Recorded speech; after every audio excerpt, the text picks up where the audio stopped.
We are coming to you live from Faena Miami Beach Hotel, and I'm Women Grandmaster Anastasia Karlovic, and I'm so happy to be here together with Grandmaster Yasser Serovan. Anastasia, Always pleasure. My pleasure to be with you. Hello, everyone. Welcome to our broadcasts. And we are here for a very special occasion once again. Are. Because we have a WR chess match between USA team and Uzbekistan team. It's a pleasure to be here for the second day. And today we have Blitz. It's all about the Blitz. And it's a wonderfully friendly match, but also a very competitive match. Shall we introduce the two teams? I think so. It's time to check the players once again. We have 5 players from each team, and here actually we have the standings, so we can actually understand who is in a good shape after 4 rounds of playing rapid. So the standing, the teams are in front of you. We have a very, very mature and very experienced team from US, Fabiano, Caruana, Hikaru, Nakamura, Wesley. So just see who is playing for this team. Levon, Aronian, Leonid Dominguez. All these players were dominating last decade in the chess world. They were top players and collected so many different titles. Absolutely. And who do we have on the right? We have the young team from Uzbekistan. Perhaps they don't have so much experience compared to the US team, but nevertheless, they were already Olympic champions in 2022 and also collected quite a few titles. Just think about it. Javokhir Sindarov is the candidate, is a challenger in the World Championship match. We have Nodirbek Abdusattorov, who was the World Rapid champion, and so on. Such a great match. Fantastic. Such a great idea, actually, to have these teams competing against each other. You can see at the bottom the average age of the players. Remarkable. Yes, sir. So when you think about US team, Yasser, what comes to your mind? Well, the fact that they're the higher rated player is more or less scaled by the format of the event, because the format of the event is very fast. And today we're going to be talking about Blitz the whole day as well. But tell us about the format. Yeah, so let's check the format. It's really fresh and nice. I mean, we have Scheveningen system, which means that everybody will play, all the players from one team will face the players from the other team, and this is what makes it really exciting compared to usual matches where the board number 1 usually only meets the board number 1 from the other team. So here it's a little bit different, and it's really great that we have today 8 Blitz matches, which means that everybody will play against the other opponents twice with white and black pieces. Right. You can briefly check the schedule. Every half an hour we are going to have a next match. So don't go anywhere. Stay with us for the whole period. You have 4 exciting hours of chess. And right now we are going to check also the standings, because yesterday we had already a fantastic day of rapid chess, and for the moment the US team actually has an advantage. They managed to win Yasser 2 matches. They lost the last one against Uzbekistan, and 1 match finished in a draw. So for the moment USA team has 5 points and team from Uzbekistan has 3 points. Yeah, you see the match points 5-3, and then the game points 8.5, 7.5. So that will be our tiebreak.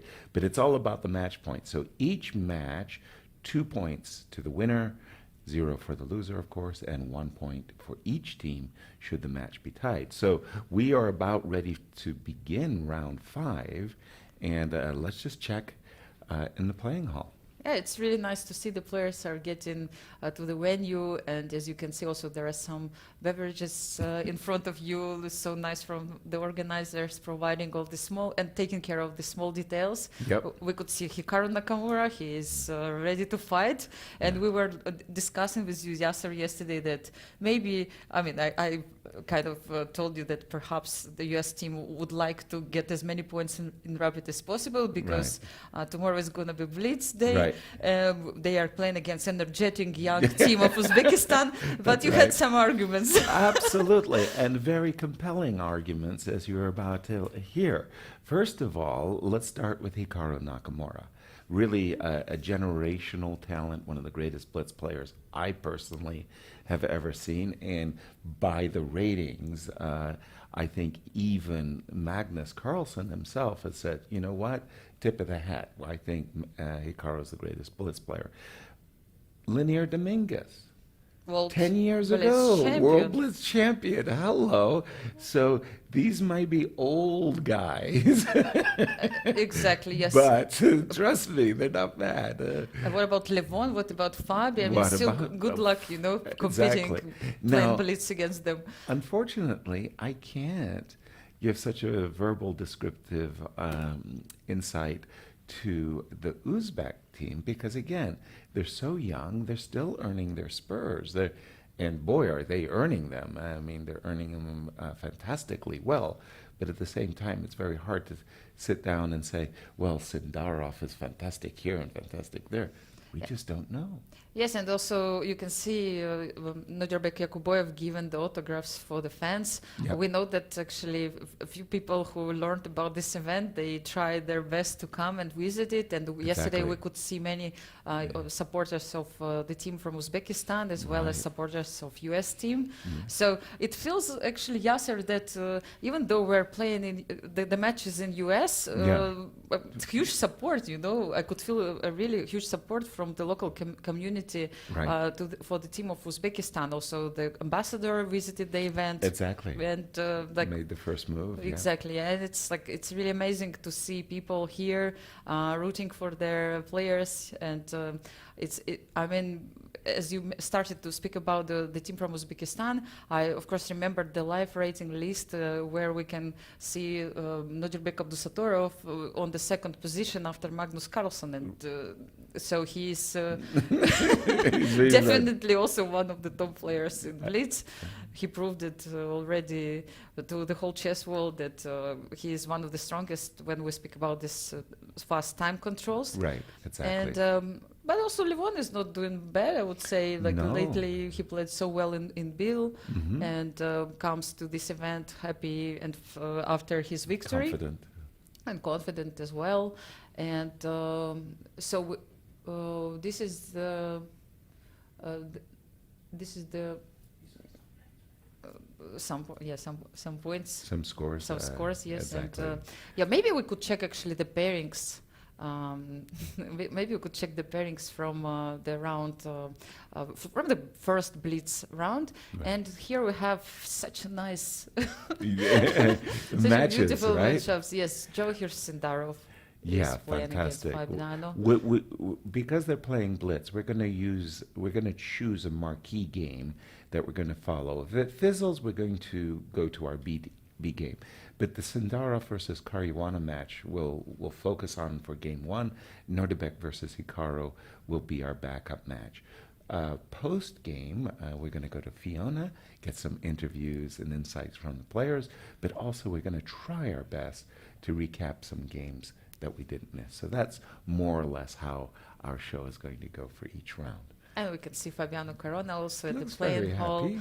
Yes, smiling, happy. Fiona is also passing by, the tournament director. Great atmosphere. It's actually, we are just a few meters away from the venue, and like it's also great that we can also have this experience. Yes, to go to the venue, to chat with people, with players, and kind of get the feeling and the vibe of the tournament. Because Exactly. most of the times the studio is really far away, Far, but yeah, here big we are lucky distance. to have this vibe and Yeah. to feel what's happening there. Yeah, and I mean, speaking about the match, yeah, so on the first round, we know that Levon Aronian is not playing. Right. And also I'm trying to understand who is also missed from the team of Uzbekistan. I think it's Mama.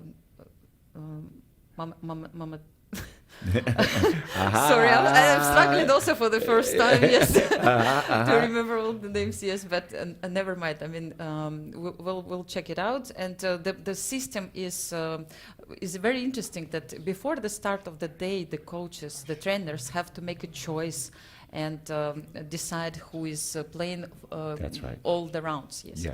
So the idea is each team has 5 players, but only 4 players play in a match. So the captains have to, before the day begins, before the rounds begin, place the players who are going to play in round 7, 8, 9, and so on. So the captains don't know who's in good form and who's in bad form. And yes, but still they have to make a choice and let the players sometimes to rest. But at the same time, I'm sure that Nodirbek is going to play all the rounds, Exactly. probably, and same for Javokhir. I mean, they really want to play. They are full of energy. Yeah. Actually, I was checking the interviews from the US team they gave before the match, and somehow they actually also agreed in a way with me that maybe their opponents are a little bit like more favorites for Blitz. Like Really? this is what Interesting. Levon said, and I was kind of think they're handicapping themselves, yes, and we're old. we and also know this tricky old and player toothless. Levon. Yes, Yeah, we're slowing. We're getting slower. Yes, slower. we don't have so much energy. Yeah, exactly. But we don't believe them, of course. Exactly. Yeah, we can. At this moment, like actually, we have this interview. I just learned about it, and we perhaps can watch it. It's Absolutely. Let's do really it. great. I think Lanier and I were already used to be hunted. Yeah. I think even everybody else in this room has hunted us at some point.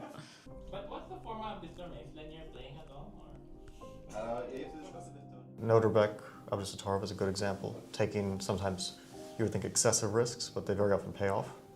I think it's a bit less of a classical style, maybe not how we were taught when growing up, you know, but obviously very effective as well. They're brave and also they don't mind playing worse positions. So one thing that you can see that they don't get bothered when they're worse. Well, we should win. I mean, if we don't expect to win, then I think we won't win. Yeah, I think we're the favorites. Generally, I think a lot of younger players struggle in the end games. Yeah, they don't pay so much attention to that. So generally, I believe we're more cultured when it comes to that. You know, so experience plays a lot of factor. And clearly we're not bad at everything. I don't know exactly what it is, but we must have something. I mean, I think we're better positional players. We're better positional play and end games than they are. Actually, I remember like even, was it like 2021, there was a talk of the kind of changing of the guard, which is a fair talk. It was around the time that Nodirbek won the World Rapid Championship, and there's a rise of many young players. There was the expectation that everyone from the 90s, even maybe including Magnus, would be completely replaced, which is not the case. I mean, you know, you still see that there's a very fierce competition between players of, let's say, 10 to 15 years age difference. And I think in team events it can be great when you win, because then you really help your team. But of course, you know, if you lose, it's bad. But if you draw a game, then it's on everyone else. As the most experienced, I just love the atmosphere of playing for a team, especially if the players are as friendly as in this team. So it's always kind of fun.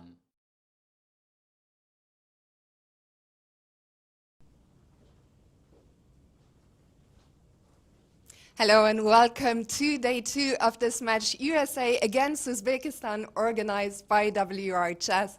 My name is Fiona Steil-Anthony. I'm delighted to be your host today, and today the action is going to be fast and furious. We are going to see 8 Blitz games. The time control is 3+2. As you can see, the players are ready. But before we get started, we have a special guest who is going to make the ceremonial first move on the board between Wesley and Nodirbek, Yakubboev. I would like to invite, and please give him a warm round of applause, the hotel manager of the Faena, our beautiful venue, Mr. Makaridze.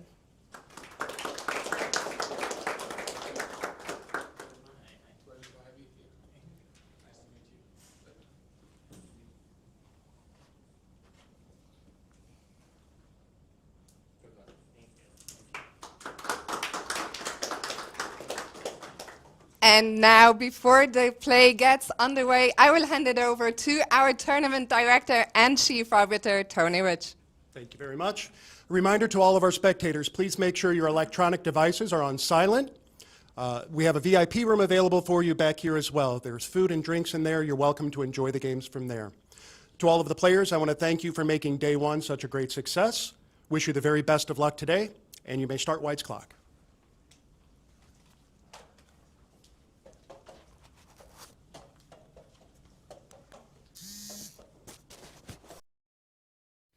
Thank you, Tony, for this introduction, and thank you, Fiona, also for explaining what's happening at the playing hall right now. So we can see the games just have started, and the players are ready to be fast and furious, according Absolutely. to our colleague. We are going to stay with the game between Nodirbek and Hikaru Nakamura. Hikaru is playing the two knights, featuring knight g5, and Olofstad, he from Portland, Oregon. He introduced the move b7, b5. It's a Shocking for me.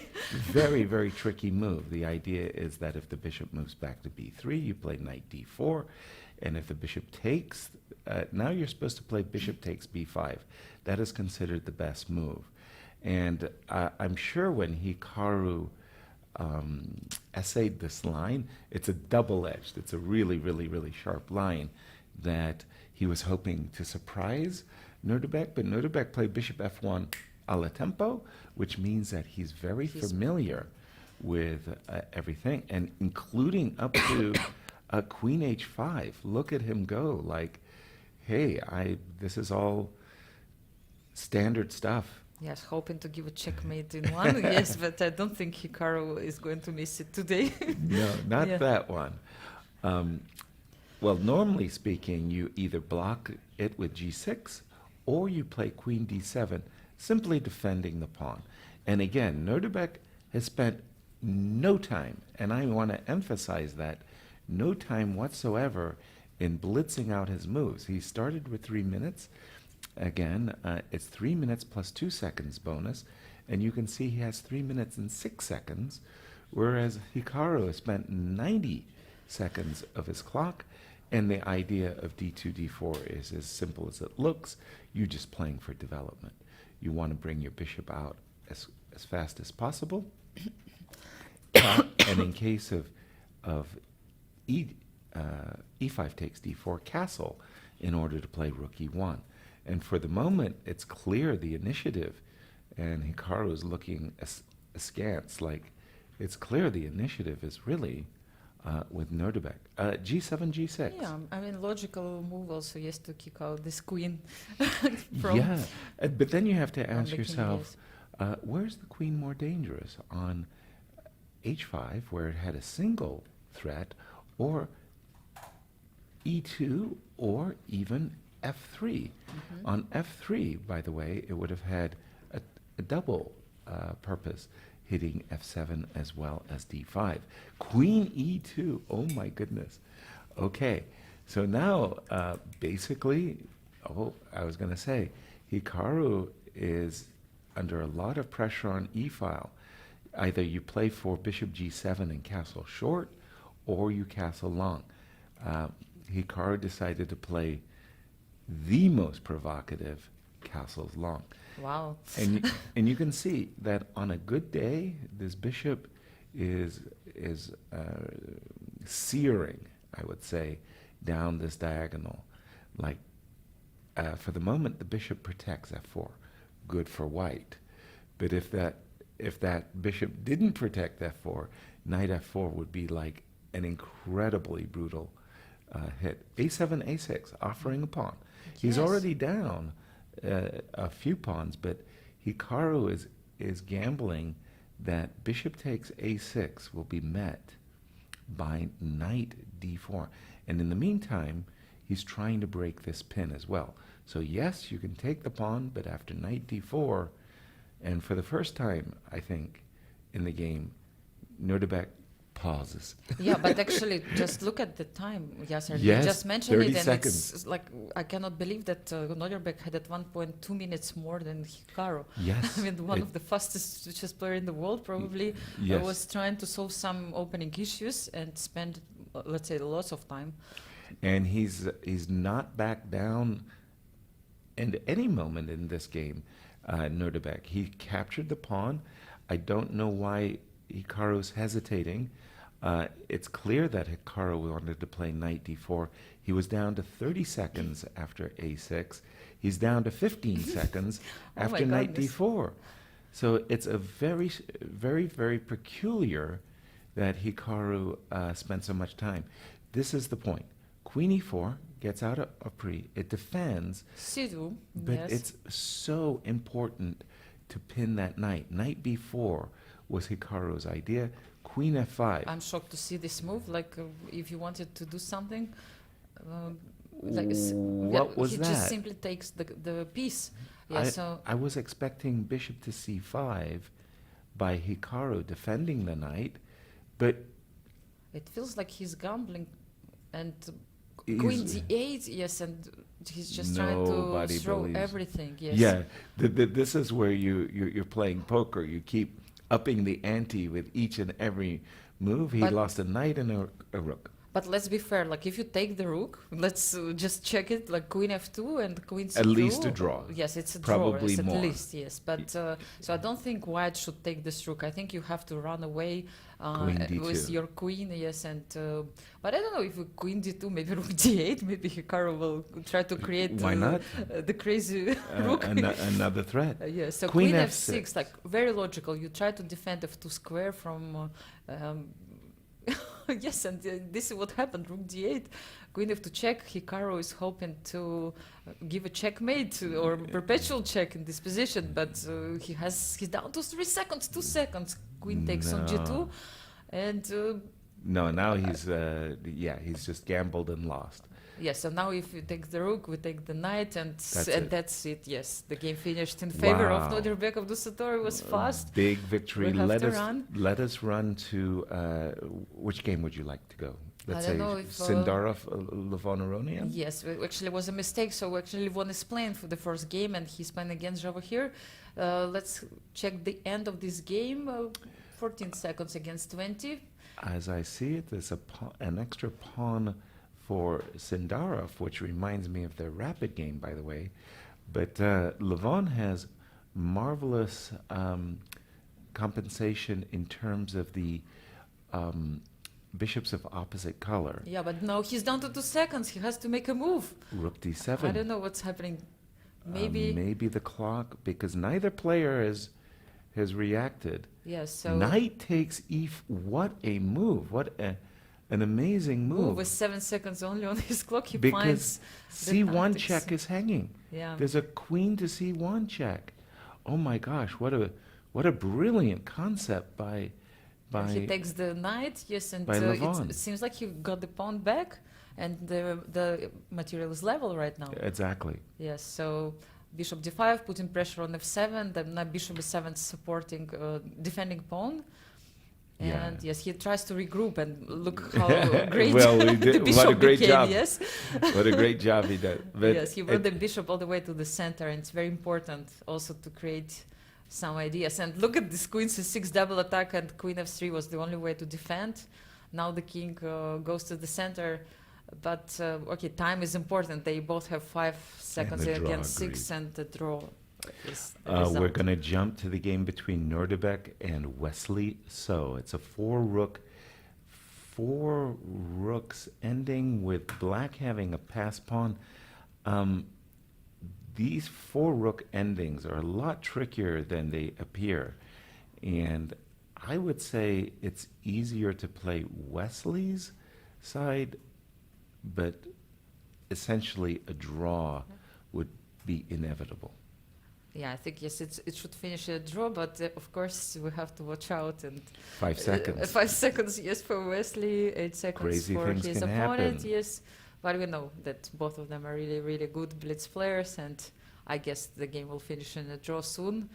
Yeah, so for the moment, actually, team of Uzbekistan is leading, and That's Lenier Dominguez also made a draw, which So means the that match could be tied. no, only if Wesley wins, the match could be tied. So No, I mean, if this game is a draw, Uzbekistan No, will will win win. the match, Exactly, yes. and the match will be tied. You mean the whole match? yeah. Yes. Sorry. Yes, I was thinking about this one. So they keep running with their rooks, and I think Wesley just offered draw, and the game is over. And the match he's is trying to tied. find out like what is the score. Yes, and you're right. Yes, sir. It's we are starting from the beginning. It's But 5-5. But that the game between Nodirbek and Hikaru was brutal in the sense every sacrifice Hikaru offered was accepted. Exactly. I mean, everything I'll take happened that. so I'll take fast. that. I really don't know. Like what I'll was take happening. that, I'll take that, and I'll take that, and that was the difference in the match. 3 draws, but we're going to go to Fiona. Yes, she's with Nodirbek Yakubboev. I'm here with Nodirbek Yakubboev. His game just finished. Nodirbek, when your game finished, did you even realize what the match situation was? Because your back was with towards the screen, so you couldn't see it. No, I couldn't see the other games, but my task was just hold the game, just just make a draw, or just not to lose.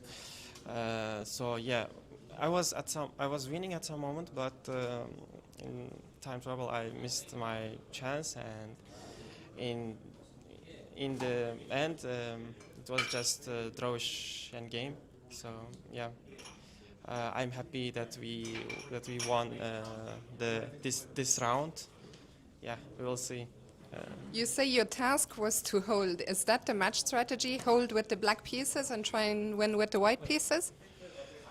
Yeah, I chose four games with black and 2 with white, just to hold the game, and that is the strategy for our strategy for this Blitz match.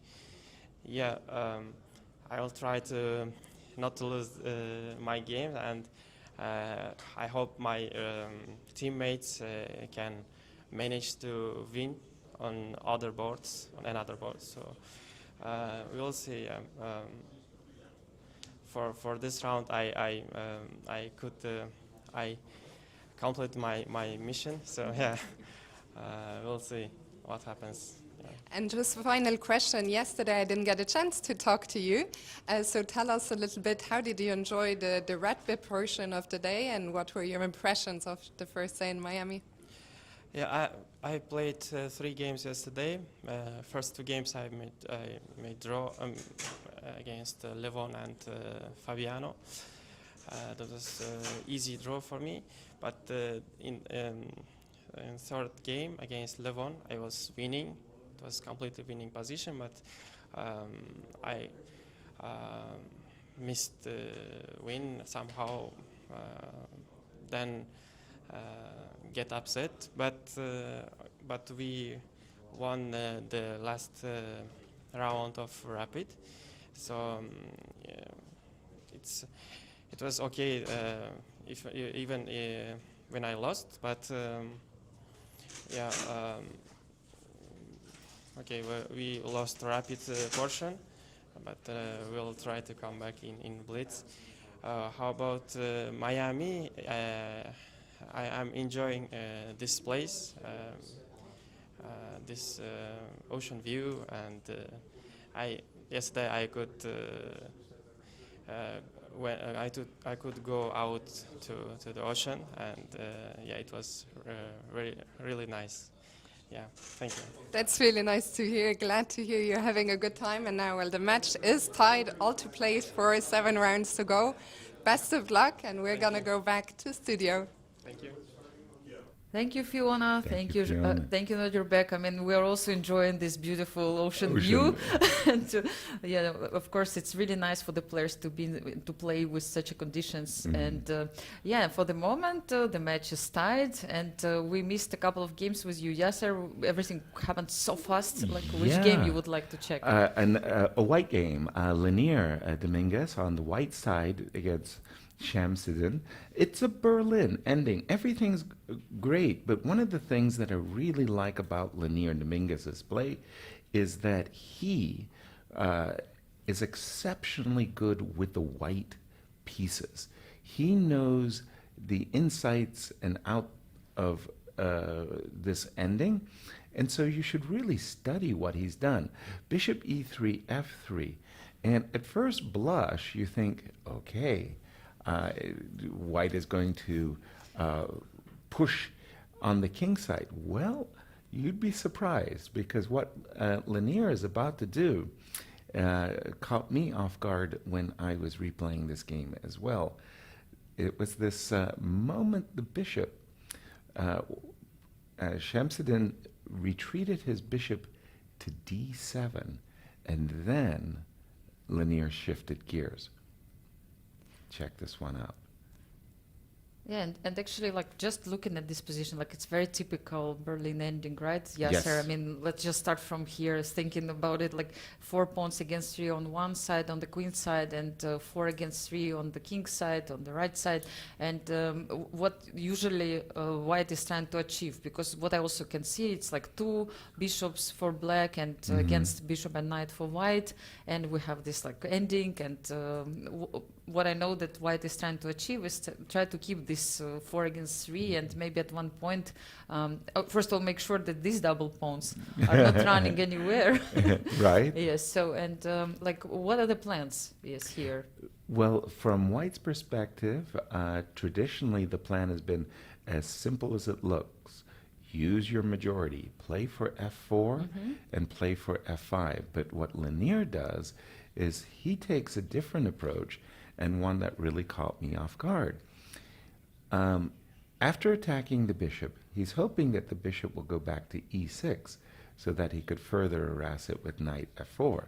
In fact, the bishop is about to drop back to the d7 square. Yeah, because you don't really want to go to e6, because that you explained me before, the plan is to push f4, f5, so it kind of helps maybe your opponent. Right. So it's kind of understandable that he would like to regroup his bishop perhaps on c6 and Right. try to use the fact that he has this the 2 bishops, and put the bishop on the long diagonal h1, a8. This is the moment that I have been referring to. So again, from my perspective, it's very simple. What white intends to do is prepare and nurse the pawn going forward, f4, f5. Also, you can include the move bishop f2. So we see the move bishop to d7 was played. But Lanier decided still to push first his king forward. Which is perfect. Which is perfect. But I also thought, Yasser, maybe if you start pushing immediately f4, f5, you kind of give a lot of space for the bishops. And I was worried a little bit that after f4, maybe Black will put the bishop, and I don't know how worried I should be about this fact. So maybe he first wanted to make sure that this bishop is kind of closed. And he did that, and he did it in a very strange moment. Right here, after bishop went to c6, Lanier decided to play the move c4, which I didn't like. And that was really a strange moment for me, because normally speaking, the pawn, you shouldn't be touching the queen side. You should be playing bishop f2, king g3, slowly, slowly. And when Lanier played c4 and knight c3, I think that Shamsiddin just played it perfectly. He made exactly the right move, f7, f6, and after e6, bishop to d6, knight to d5, takes.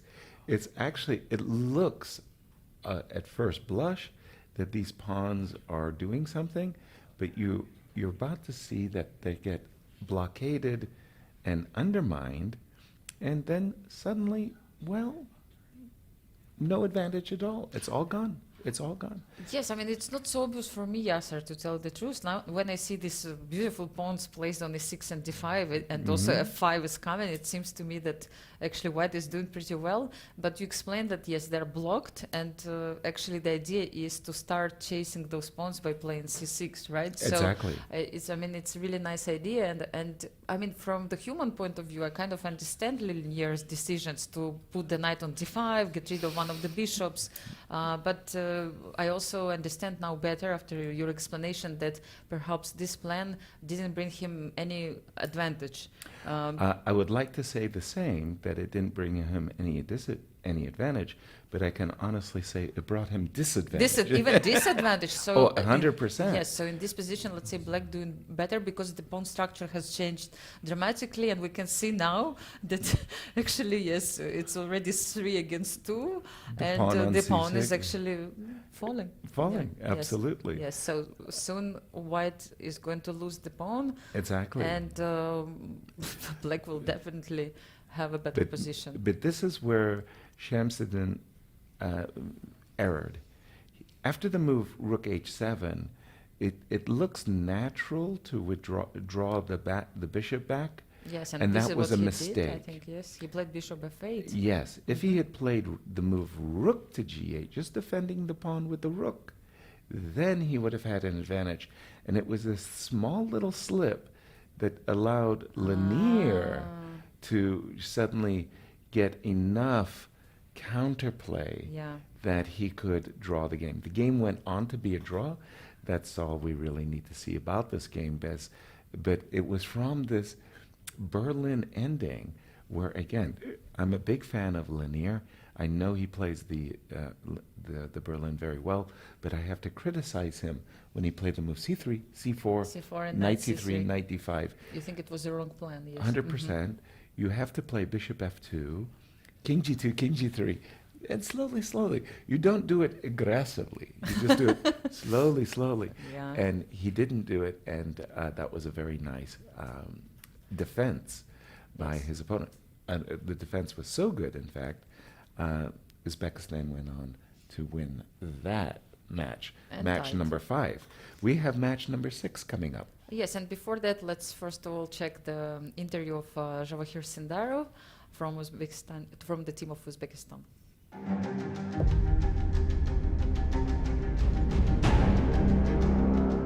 I spent my life in chess and I love this game. A lot of action, a lot of drama. What I see, my opponent doesn't see. I see a lot of calculation, a lot of variance, probably better than most of the players. And this is probably one of the true strengths.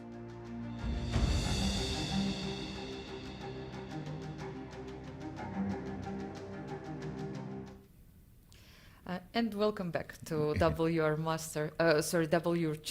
Chess the tournament. We have the match between Uzbekistan and USA, and actually the score is level, Yasser, 5-5 right now. Yes. And I was thinking, Yasser, that such an impressive comeback of the team of Uzbekistan. They managed to win last 2 matches. And when did you heard about the team for the first time? Was it when they won the Olympiad, or you remembered anything about these players? Well, for before? me, Uzbekistan really came into being thanks to Kazimjanov. I mean, I think Kazim was really the first world-class player. There were other great players from Uzbekistan, don't get me wrong, but when Kazimjanov won the FIDE World Championship at the time, it was the knockout. Yes. He emerged in the world of chess, and he led the Uzbekistan team. The youths I first learned about probably about maybe, I want to go 6-8 years ago, when Ivan Sokolov, a good friend of mine, became the captain. And he said, yes, sir. These guys are really good, you know. Like I bring Ivan, a very, very serious team captain. He's got a lot of training materials. He says to me, look, I bring my materials. It's supposed to take them hours to solve. They're doing it in a half an hour. Like, this really is frightening to me. Like, these guys are really good. You don't know how good they. Yeah, you won. Sell yourself to another buddy who's interested. No, yes, sir. Pay attention, and then you saw they really did emerge. Yes, and they actually said by themselves that the biggest advantage they have is actually that they were raised together, that they share some They push each lines other. together, they push each other, they compete, I think, a little bit Exactly. with each other, and I think it's great motivation because you can see that at one point Javokhir started to play so well, winning everything. I think Nodirbek also felt that it's a good moment, to start press. pushing his luck as well. well. So, like, both of them now on the top 10 and like really impressive, but also we can understand that the other guys, the other members of the team are not sleeping and not waiting for their moment to arrive, also fighting. And this is what they said. If you don't mind me interrupting you, Yes. just outside on our terrace where you can see our view on the right, we just heard a good crackling thunder as, Miami Beach is getting drenched. Can you see us, or even the camera is moving? I think there's some wind outside as well. Certainly the trees at the bottom there of the camera, you can really. I think it's rain already. So no? it's not just good chess moves that are impactful here in Miami, but the weather as well. Yes, and I hope our followers are not getting seasick, with our camera moving a little bit, but it's pretty windy outside, and we're expecting lots of storm also on the chessboards today. For sure. Since we have still 7 Blitz matches left, and I really don't know what to say. I mean, the score is level, and it seems everything is still not clear. Like Yasser, I mean, we can see now Hikaru Nakamura in front of us, and we know that in the last match Hikaru lost the game, and it was the only decisive game. And Yes. I'm sure that he would like now to fight back and prove to everyone that he's like he can score many points in Blitz, and he's playing against Hikaru plays against Nodirbek, Abdusattorov, and Fabiano Caruana will finally face Javokhir Sindarov. We have spoken already a little bit about it, and Nodirbek Yakubboev is playing against Levon Aronian, and Shamsiddin Vokhidov will face Lenier Dominguez. Absolutely. The games are about to start. We remember about the time control. Yes, it's 3+2. Yes. Even though I can see on our screen 15. It's nice at the bottom of the screen. You're going to see really the chess thermometer, the chess engine.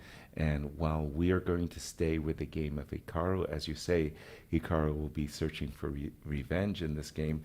If we see a big difference at the bottom of our screen, we may shift to the game where something has taken place. By the way, you see, Hikaru is the only player who is already at the playing venue. I think he's like not in a good mood, but trying to put himself together. And yes, Nodirbek is coming. It was the handshake between him and Nodirbek Abdusattorov. I think he's really trying to find the way, to come back to the game. It's so fast, like 3 minutes are flying, Right. and you really need to be in a good shape. You have to be sharp, and I don't know, like sometimes it's also about this kind of mindset. You need to have to feel energetic and ready to fight, and because everything is happening so fast. Exactly. Hikaru, in his first Blitz game against Nodirbek, he tried to surprise Nodirbek with a very sacrificial line, this Ovested variation with b7, b5. It's a line that if you know it as white, you navigate all of the tactics. It's bad for black, but Hikaru gambled unsuccessfully. Yeah, actually now he has a chance to fight back against Nodirbek. He has white pieces. I think it all happened because of all these changes with the player, with the fifth player who is jumping in, and The reserve player. Yes, the reserve player. And right now we have the same kind of pairing Hikaru is playing against Right. Nodirbek. That I think usually they would switch, but I mean it's a good chance also to fight back. And here we go. Round 6 underway. The match overall is tied 5-5. Hikaru starts with the English c4, And e7, e6. One of the things that we've also got a Beautiful bird's eye view. view of all 8 players as well as all 4 boards. So you can see an open Sicilian in one game, a ready in another. Well, not a Joko piano because the knight is already bishop's opening in the game of Sindarov and Fabi. And finally, a Queen's Gambit game in the game of Hikaru and Nodirbek. For me, what really was absolutely shocking, maybe even the most crazy thing about round 5, was Hikaru had like literally 30 seconds against 2 minutes from his opponent, Nodirbek. Hikaru is one of the fastest players in the world. He's not used to being behind ever on the clock, and never mind, 3 minutes in a Exactly. 3-minute game. Like, that's crazy. Yeah, we know he is really good in Fast. chess as well. So sometimes he needs half a minute to win the game. Exactly. So, yeah, I have a feeling that he's really trying now his best, and like sometimes, Yasser, what do you think? Anger, like disappointment, does it help? It can be motivating. It can be motivating. The problem with anger is it also interferes with your thought processes. You tend to lose your sense of calm, if you will, And objectivity sometimes. Sometimes maybe. your objectivity, because you're now angry. By the way, an interesting decision there: h2, h3, provoking the move h5, and then Hikaru voluntarily played the move bishop to d3. For my tastes, I would have played knight to e2, knight to g3, tried to attack that bishop and force it to scamper away. Always, always, always, you're asking yourself a question in the opening: where do you belong? Where do you belong? Where does your piece belong? Where is this knight on g1 going? Is it going to e5? Yeah. Is it going to c5? Where do you belong? Here, the question is, after bishop to d6, the king is temporarily cut. But then after knight b6, the question is, where does this bishop belong? To a3, or you go back, yes. So Well, then knight c4, right? Yes. So for the moment, if I'm in Hikaru's shoes, I'm saying, I see you. I see you want the castle. I would put my knight on e2 yeah, he did. so that I could play f3 and g4. I would be Wow. very, very tempted right here, right now, to sacrifice a pawn with g4. Yeah, but we know, pawn is nothing for Hikaru from the previous game. He sacrificed everything. All the Okay. pieces, Okay, he plays it safe today. Very, very calm. Yes. Now this move is rook d1 is a surprise. Because he's playing it so calm, it suggested to me that he was going to play for a minority attack based on the move b2, b4. He didn't. He just brought his rooks to the center. He played rook to d1, rook to e1. And so this is an indication to me that Hikaru is again playing for f3 and e4. The strategies for the players are really, I want to say, shape-shifting. It's very hard to know exactly what it is they're trying to achieve, because each turn it seems like they change their plans and try to play for something else.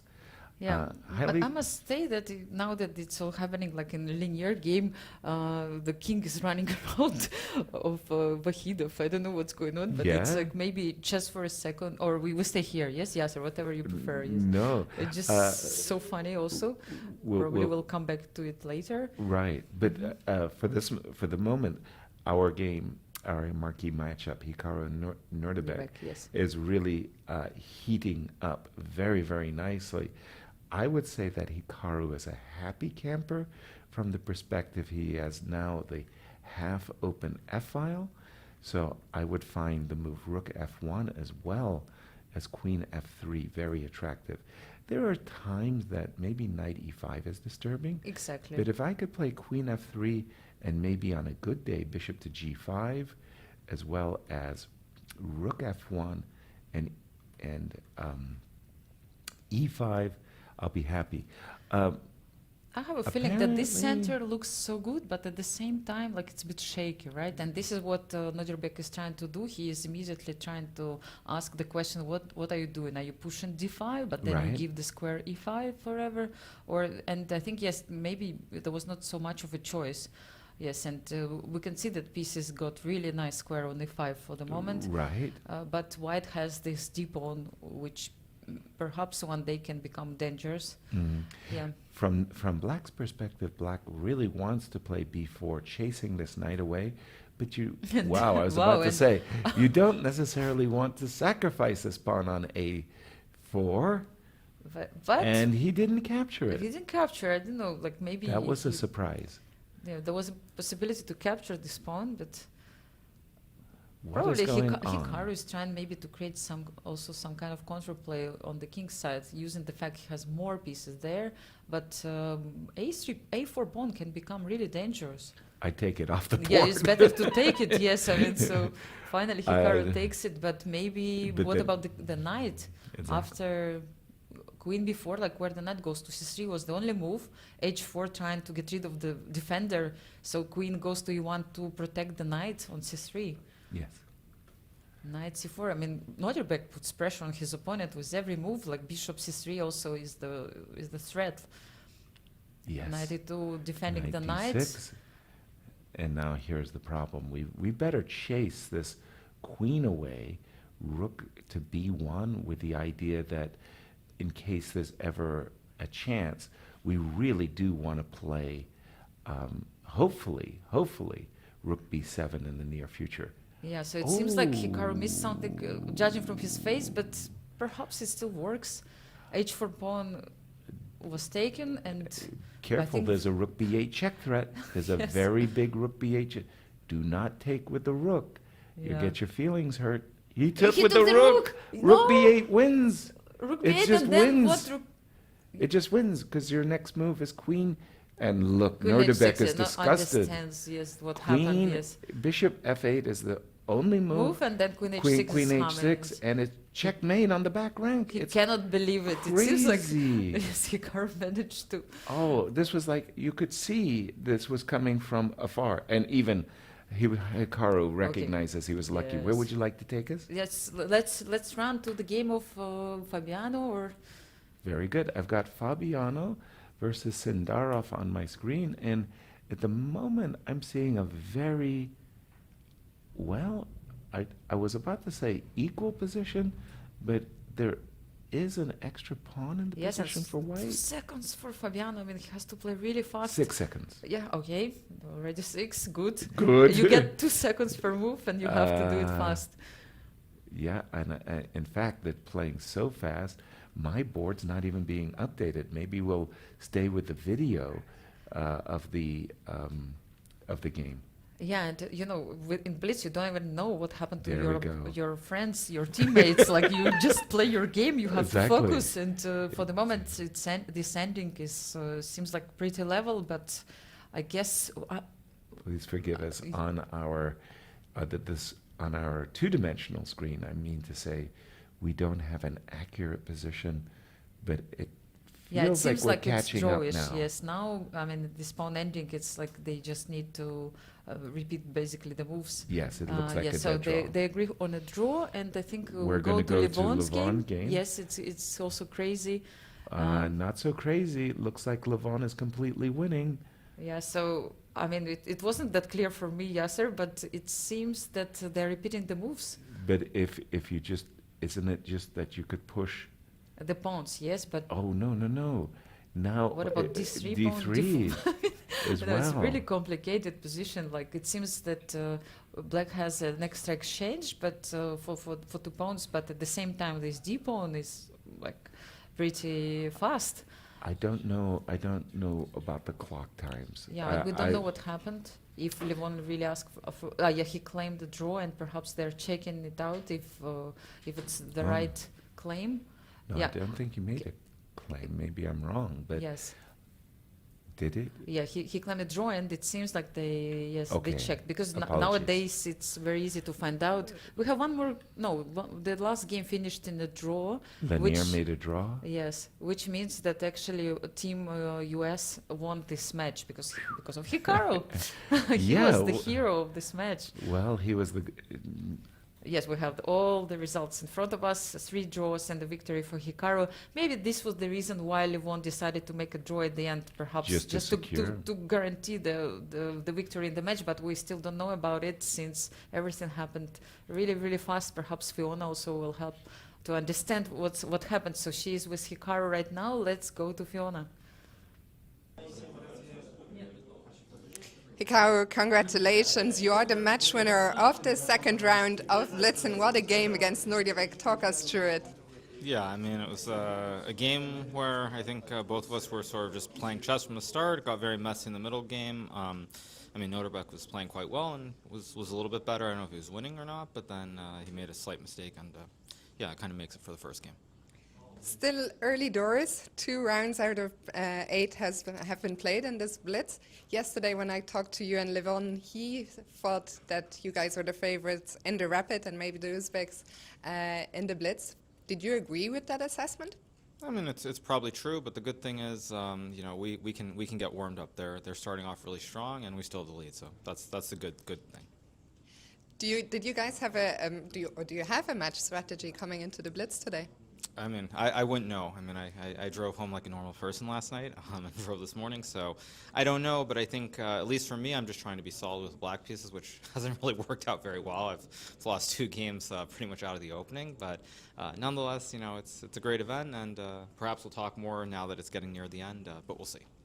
This must be the first time in a very, very long time that you're able to drive home after an event, sleep in your own bed. What's that like? I don't think it's a good thing. I think it's better when you're in a foreign place that you don't know and you don't have any distractions. I'll let you go in a second, but tell me, the rapid portion of hers is over. What were your thoughts on that and the final score at the end of the day? Yeah, I mean, I think the Rapid, we were probably clearly the better team. I think we probably should have won the first 2 or first 3 matches.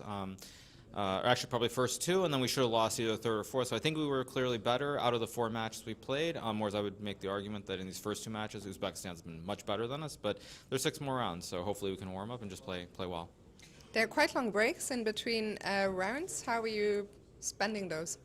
Well, I mean, between the first and second game, I just went and looked at the slight mistake that I made in the first game against Nodirbek. I will say I actually didn't realize the pairings were the way they were. I thought I was going to have white against someone else. I didn't realize I just played Nodirbek both games, and I guess now Sindarov and everyone 2 games in a row. But just try to relax and stay loose.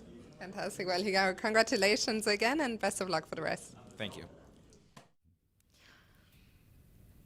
Thank you, Fiona. It was really nice to hear from Hikaru, and it was really nice to see him smiling again. Right. You know, after losing this first game against Nodirbek, he managed to actually equalize the score against him and brought the victory for US team. Again, US is ahead.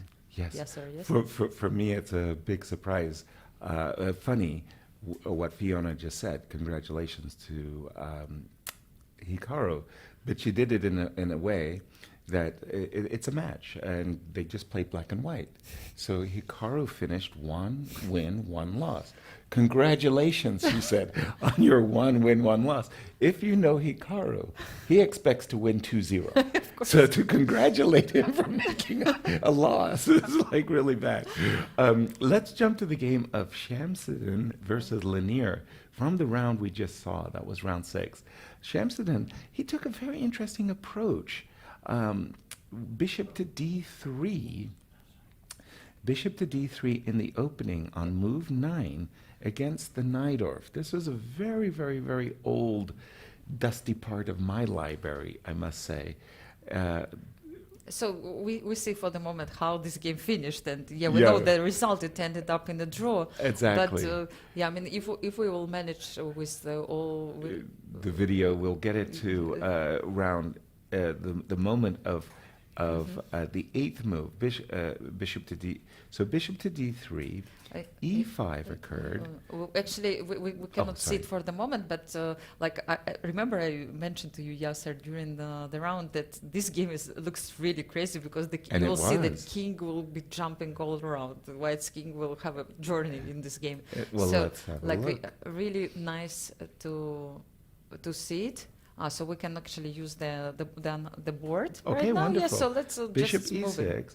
So this is all very standard theory. f4 takes. At first blush, you think, okay, white's for choice, until you look a little bit deeper and you see that this knight will find a very good home on e5. So it's not cut and dry. Let's see how the game unfolded. G7, G6. Already Yes. an indication that something is a little bit amiss, because normally you would like to see the move bishop e7 and castles. Get your king out of dodge, is what I was taught. Check this out. Knight g4, bishop d4. And things started going really haywire right now. This move, bishop c4. There had been a trick that Lanier is wanting to play the move knight f3 check. So bishop c4 is actually defending move, right? Correct. Yes, sir. I mean, it's so It's- funny to see it, yes, like as a defending move. But defending, but offending too. Look at Yes. this. Bishop takes c4. Queen h4. What? I mean, I Who, want to who, give you who? a checkmate. Yes, it's very clear. Yes. h6. Oh, queen g3 is Oh. threatening the checkmate, and you have to take this knight on g4. Still threatening the Exactly. checkmate. But I think there is a defense. Rook f3, emptying the square on f1 for the king. Thank goodness there is a defense there, because now on a further check I can defend with the No. No, Bishop he- g1, probably knight h2 was coming. I'm not sure like and about then it. you But move your king. But Yeah, okay, so- here's what happened. Oh, for some that reason it was a huge that was mistake. the move that was wrong. For me, whenever I see a pin piece, I always think to myself, put more pressure on the pin piece. Mm-hmm. Rook f8 or knight h2. I'm sure what Lanier's idea was that he was going to play the move queen takes e4. Now it's right here. I just wonder Something- why actually it was so bad bishop c3 move. Maybe white shouldn't take on c3. Maybe white has something better, like queen d6 with the idea queen e6. Try to Absolutely. give checkmate also for black. That was like- the opportunity for Yeah. white. So Queen many takes times we d6. recapture so quickly, yes, and especially in Blitz. Exactly. We And trust each other. You take my piece, I take your piece. Right. But perhaps here there was a chance for white also to create some chances for an attack, and queen d6 looks like a good move. Brilliant to s- move. Yes, and b takes c3 after And that. now it's black in the driver's seat, Exactly. because rook takes f2, queen takes e4, and So queen f1 was played, yes, and now let's just It's pause over. for a second and understand what's going on. How many extra pawns black has? 3. 3 extra pawns. So yeah, how Lanier didn't Fail. win this game? then? Well, Okay, 2 pawns, yes. Only 2. So bishop f7, important intermediate move, otherwise this bishop and rook were hanging. It was double attack, so now, okay, logical, yes, and still black has huge Completely advantage. winning. 2 pass pawns, which Yeah. normally would run. Not a big fan of this last decision. From black's perspective, 2 pass pawns, but what you want to do is also keep your king a little bit in safety. The move b4, a5, black's king would have more. Whoa! Why Yes, do you? why you give the pawn? Why What do you happened? give up that pawn? That, oops, excuse me, that was my bad. It seemed that this game was really Was crazy, some, yes? a lot of back and forth. Yeah. I hit the wrong button there. But takes, yeah. Now, Now it's only 1, yes. yeah, but I still, don't get me wrong, I mean, black is the one still pushing your pawn up, and you have the attack. So you think you're winning. Yeah, but let's not forget it's Blitz, and yeah, it seems like players also had to play really fast, only a few seconds. Each time. Okay, so here, still winning, but not as before.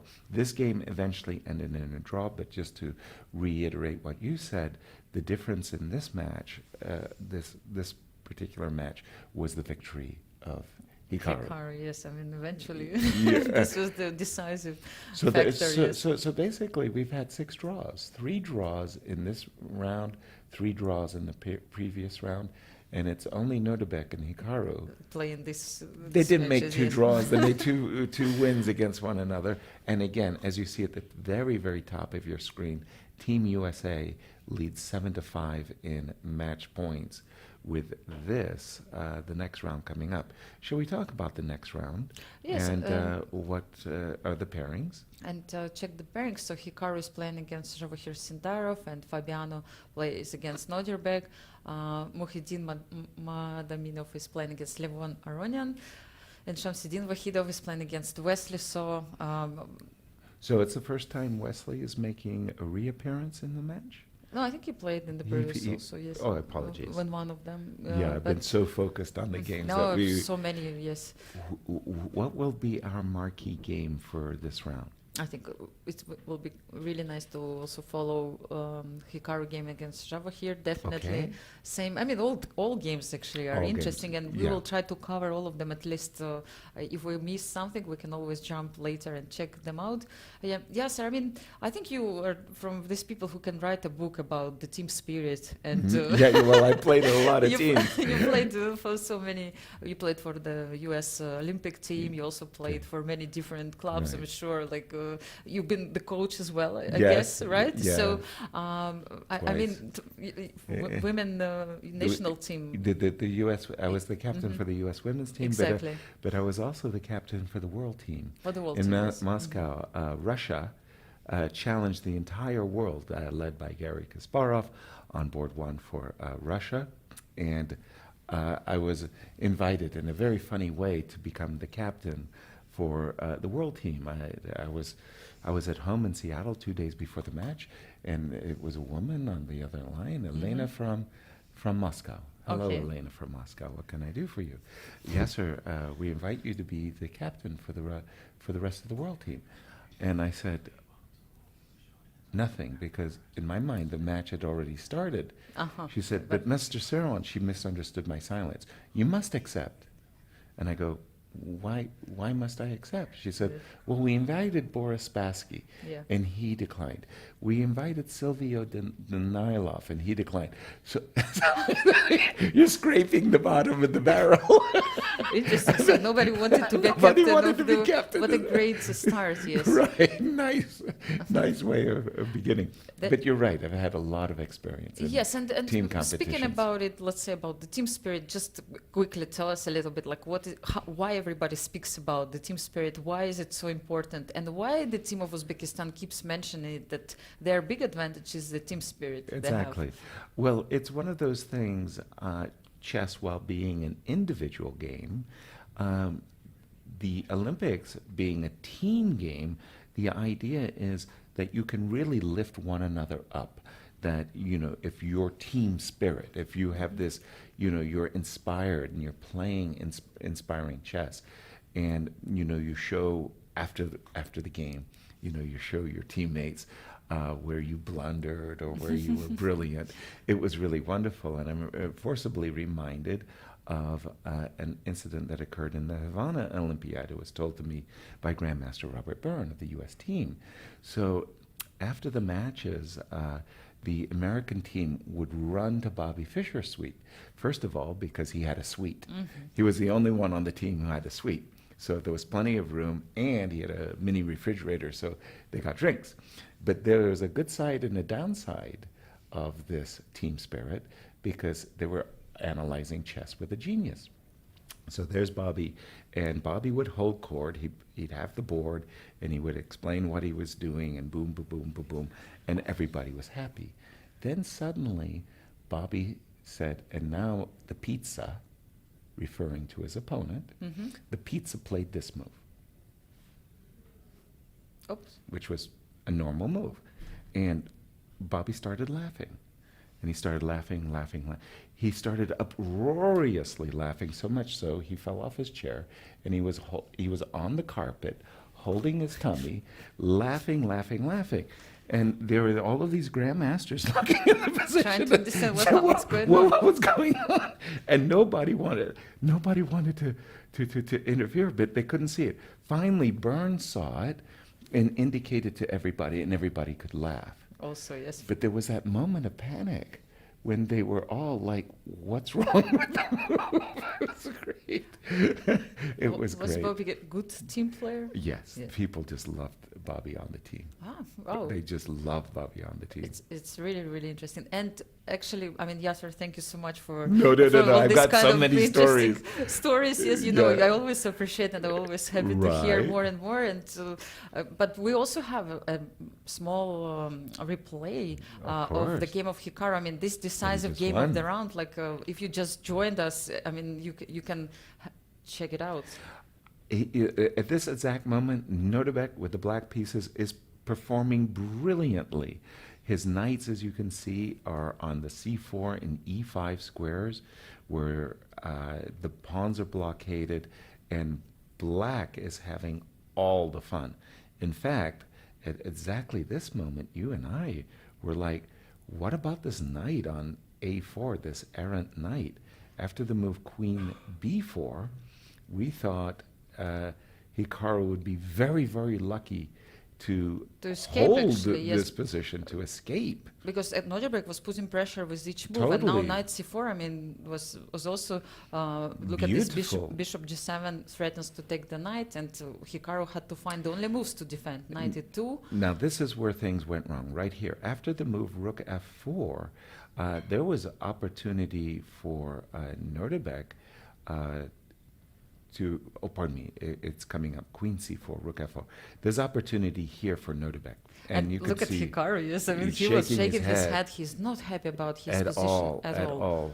So everything has basically gone wrong a little bit at this point, and Nodirbek has to recapture with the queen And look, Hikaru really is like enjoy waiting it, for his move, and enjoying an advantage. And suddenly this triple question mark move, and Hikaru said, "What? What? what about rook b8 here? What about And Nodirbek just looked askance. yes, and his teammate, I think it was also Nodirbek on the background, he just left understanding that he just blundered. And Hikaru says, "What can I do? My opponent just gifted me the win." The bishop has to drop back, and queen h6, and as we said, there was no defense. Yeah, And Nodirbek Nodirbek. took I don't want to say a winning position that's strong, but a big advantage, and turned it into a loss. And that's the difference. It could easily be 5-7 in Uzbekistan. Exactly, like it could have been a draw in the match, but nevertheless, U.S. team managed to win this very important match and got the confidence back. 7-5. 5-6. Rounds 5 and 6 just went by in a blitz. Well, it is blitz, and now round 7. And Is once again, approaching, yes, and yeah, I mean, maybe once again, soon we're going to see a beautiful view with all the games and all All pairings. four Yes, players. so all four players, and we'll or be able. all 4 games, all 8 players. Apologies. And we'll be Yeah. able to choose any of them. Well, at the moment, the action seems to be in Hikaru's games and Nodirbek's, as those are the only 2 players to be involved in decisive games. So far, all the other games, 6 draws. That was a real surprise. I wouldn't be unexpected by a 3-1 match score where 2 games were decisive, or maybe even 3 games were decisive. But 2.5, 1.5 has been it was the score trend, so far. yes. Yeah, So very far, yes. close, very, very tight matches. I can see some selfies. I mean, it's Exactly. an original way to take selfies, Yeah, as we that's- could see. And we have the tournament director and the chief arbiter, Tony Rich, and also Bibisara is in the background. I spotted see. the There she is in Bibisara the white. survivor. Yeah. 3 times, by the way, world Blitz champion. I mean, I think she could definitely. Yeah, enjoy. Yeah, and we can also. Oh, we have the first symbolic move made by Exactly. the small chess fan, and I see Wesley smiling. Maybe we As can well. jump to the game where he will little perform one? the move. Yes. Yeah. What a great opportunity! Can you imagine to Yeah. play the first move on the board? I think of Hikaru against Javokhir. I think the little boy. What is- an honor! I mean, memories for your life. Right. Yes, sir. but Let's see which move he is going to make. Oh, of course, beautiful. beautiful move, E2, great. E4. Yes, handshake with Hikaru and Javokhir. Yeah. I mean, it's very impressive. Hikaru is laughing. A memory to be treasured indeed. Yeah, handshake. And And what Hikaru chooses English. to play C2, C4. C4. Yeah. Yes. And we can see now this beautiful screen with all four boards and all games simultaneously played by 8 players. This is the match, and I Friendships, really yeah. like this view, which shows that you don't play your individual game, but you play for the team. Exactly. And it's still, the team competition always has a different vibe. Yasser, which game you I chose the game like? of Hikaru and Sindarov because a King's Indian defense. Now, for those of you who love chess engines are basically saying, it's unplayable. You cannot play the King's Indian defense. The King's Indian defense loses. And we know that's simply not true, but it's just the way the algorithm judges the space. The position is quickly transposed into a Maroczy bind, which can come from all kinds of positions, including a King's Indian, but this most often comes from a Sicilian. But Hikaru looks concerned, Yasser. It seems like he's trying to remember his lines or his prep, and he spent already like 35 seconds. Trust me, he's so familiar with this position. He's just trying to make a determination of what kind of middle game he wants. The most standard moves are Queen D2, Rook C1, even, well, F4 would invite Knight G4 as a possibility, but Hikaru knows these positions inside and out. He's just determining which specific line he wants to play. He chose Queen D2 as expected. That is the most popular move by far. And actually, it's very funny for me. Shout out to my dear friend John Donaldson. John Donaldson has basically been playing the black side of this position his entire life, his whole career. And he knows it inside and out, and he made me suffer by training with him and trying to decipher how to play.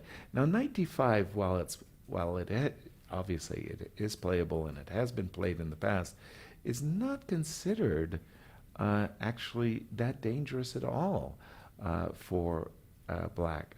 I think it's one of the softer moves, in fact. Immediate Knight D7 comes to mind, and the whole idea of A5 is that you've secured a square for your knight. So Knight D7 to C5 is very, very common, very standard. In this position, you also have E7, E6 as a possibility, just asking, why, do you want to trade everything on F6? Knight D7 is Sindarov's move. And do you take this bishop? It seems like Hikaru has. Did so, and Queen D4 check. Bad move by Hikaru. Queen D, well, bad move is strong, but black actually wants to play E5, and what black is trying to do is not to put his knight on C5, but to put his knight on D4. Oh, so how many moves you need knight, to do? well, knight C5, Knight C5, Knight knight D6, D6, and Knight D4. and knight D4. So, but before that, he decided to trade this bishop for the knight. Essentially, I actually prefer black's position here. I don't like the way Hikaru has played this position at all. Black's idea is to play Queen A5, bring a rook to C8, and maybe on a good day bring a rook to C2. And the knight for sure wants to land on the C5 square. A5, A4 was okay, but I thought rook to C8 was the most direct and simple. Also, Queen B6 is absolutely fine for black. And now you could see en passant actually on the board, like Yes. after before. En passant. Yes, Javokhir decided to take this pawn first, and okay, still Hikaru insists before preventing the knight to jump on c5. Sindarov is taking a very, very different approach. He's essentially ignoring the queen side, and that's okay. But at a certain moment, I was about to say, at a certain moment, you better determine whether or not you want to trade queens. Now, what Sindarov is saying, I want to bring all this my, knight, yes. all my preparations, my goodness, what a move, b5. b5. Do you go back with the knight to c5? Yes, or now that you can finally do it, yes. No, No. knight f4, okay. He's And on the board, and yeah, queen g5. Sindarov is insisting, I am threatening you, seriously, Yeah, sir. knight h3 is like, and Hikaru is concerned right now, you can see it. King, Yes. King f2 would only encourage rook a8 and rook a2. Yeah, so how do you defend? Yes, king I h1, think he preferred queen to to remove the d2, king. queen to d. White simply cannot tolerate the rook coming to a2. And by the way, again, I really like black's position. I agree think with it's you. just easier to play black. You have the initiative. It's the first time, yes, I agree with you. You know, like Well, there's always a first time for you could have made a mistake. I urge you to reconsider. yeah, but it just means that it's clear whose pieces are active in this position. Yes, this knight on f4, like very, just very- compare it to the bishop on f1. Yes, so And Hikaru's Hikaru just is been suffering. outplaced. Yeah, he's not happy about his position. Not at all, because he understands that this last move, rook a3, Sindarov was trying to play queen to a5. But wait a minute, what is going on? Suddenly, unexpectedly, the rook has been allowed to come to the first rank. Rook b1, isn't that just winning for black? The idea is as clear as a bell. Yeah, You want to maybe. play queen a8 and maybe start with queen a8. Yeah, maybe he's just probably choosing Oh, my what is better. goodness. Yes, rook b1 is on the board, and Now, the idea oh- is, yes, queen a8, rook a7, no? Yes, sir, just to prevent this queen to jump. It's kind of a temporary thing. So we could start with queen c8, rook c7, queen a6. Look at what's going on. No, he Uh-oh. decides to go What- back. Maybe knight g2, no? What is no. that? What? Knight d3, yes, so knight d3, and actually this queen has no Yakubboev space. seems to be laughing. Something. Yes, he's something- laughing. Maybe something because just he happened. can see Hikaru's reaction. I don't know. Like What? king What? g1, queen g1 No, was basically queen- the only move. Queen f2 is resigns. Oh, Queen d2, you mean? Yes. yeah, queen d2 With and the knight idea f2. knight f2, yes. So h3 you have to play or what? To Well- give the space for the king at least to run away. Oh my gosh, this should be Yeah. 20 seconds for Sindarov, 12 seconds for And what? Queen f4 check, g3 was take the on only f3. move. Take on f3. It's over. Yeah. Oh boy. Oh boy. This is and no time for And what do you play here? check and I mean, I knight don't know, takes maybe e4 rook b2. I mean, so Knight many takes moves, knight e4. d4 with ideas of check. of checks and yeah, I don't know, so many threats. Oh, bishop is hanging. Yes, you can Rook take the b2. bishop. Yeah, and yeah. then he resigns. He cannot see this anymore. Queen yeah. h1. Okay, let's Running go to to some Fabiano other. because I think Yes. he's doing really well against Nodirbek Abdusattorov. I could see the Yes, bar you was do. jumping, and it seems Yes, like he is. He has a huge pass pawn in the position that it's just ready to rock and roll.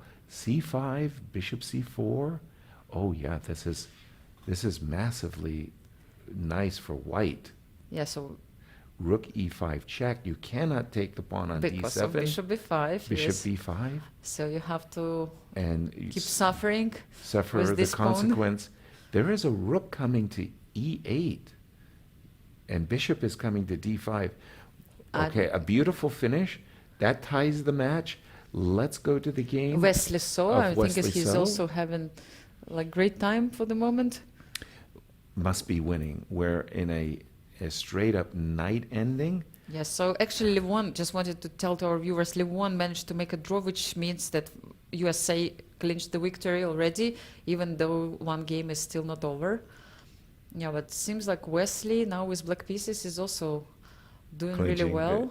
victory as well. I mean, this pawn on h3 Is coming. yes, gives him many hopes, but his opponent is trying to create some counterplay and Not pushing even the close.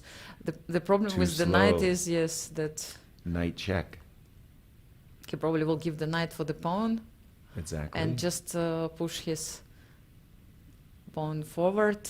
And of That's course, it. black is first, and yeah, and his That's it. opponent resigns because it's like with easy winning ending. Okay, for Wesley. there finally Wow. Team USA 3.5 put together to a very half. impressive victory.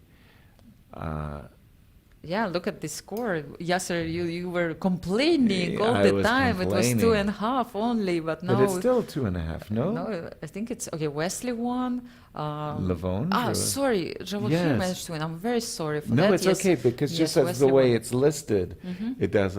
But yes, Fabi won, Wesley won, but Hikaru got Yes, yes, it completely destroyed his- outplayed. By the way, no, seriously, that game of Hikaru, I don't want to speak badly on it for him. That was one of the worst Blitz games he's ever played. But Fiona. Is with us right now, and she's with Wesley and Fabiano. Let's go to Fiona. I'm here with Wesley and Fabiano, who have won their respective games, giving the Team USA an even bigger lead in the match after losing the first round. You've now won 2 in a row. Wesley, I'll come to you first. How do you feel after the start, first 3 rounds, and this win in particular? Well, it feels very shaky, especially the first round today. Also, yesterday I was very disappointed with my loss against Nodirbek, but they're a very strong team. Anything can happen in this match. I mean, we're obviously a very strong team. I think we're the favorites, but they're up and coming. They're improving by the day, very motivated. So it's very tough.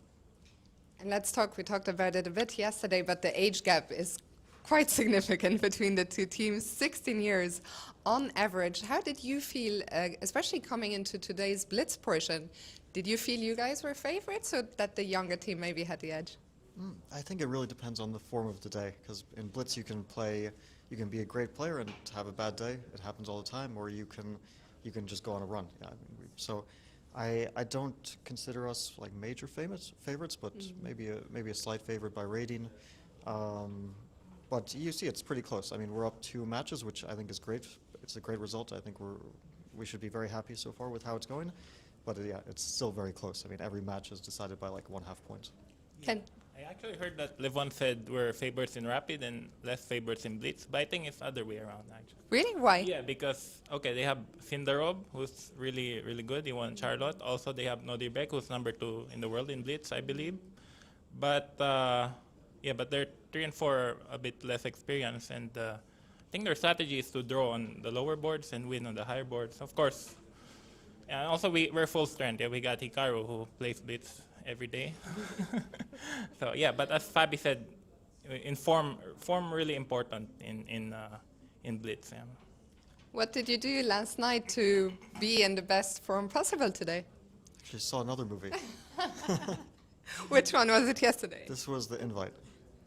So we discussed this yesterday. A couple of nights ago, Fabi and Levon went to see Pulp Fiction in a rooftop open-air cinema. Tell us about the experience. Yeah, that was. I mean, I've been to open air cinema, but this one was a bit unusual. It was pretty cool. I liked it, and I almost never watch older movies, which I've rewatched a million times. So I was happy to rewatch it again. But usually when I go to cinema, it's for something new. But I don't think I've ever done 2 nights in a row in the cinema. I mean, this was that was just like last minute suggestion. Seems to be working so far. Wesley, what did your prep look like? Not as exciting as Fabi, just more relaxing, watching some Blitz games online. Watching some Blitz games online. Yeah, actually I was watching just now, also earlier, some YouTube Blitz games about the World Blitz. So I was watching Magnus against Sindarov in Blitz. I was learning some tricks. But I noticed Magnus he's quite slow in the beginning, and then he speeds up. So Do you try and draw inspiration from what you see? yeah, I mute the commentary and I just watch the players play. Sometimes I do the preparation before Blitz game. I watch on YouTube some top-level over-the-board Blitz games. And then Do you do that only for Blitz or also other time control? I think I'm trying only for Blitz. I'm trying to get used to the time, see how players manage their time. I also watch Fabi's games also in the Grand Chess Tour.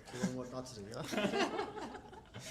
Just watching their time management, learning some trick. Yeah, I think it's not bad. Been doing it for years. Just mute the commentary and watch the players, top players play. Thoughts on that? Have you ever done anything like that, Fabi?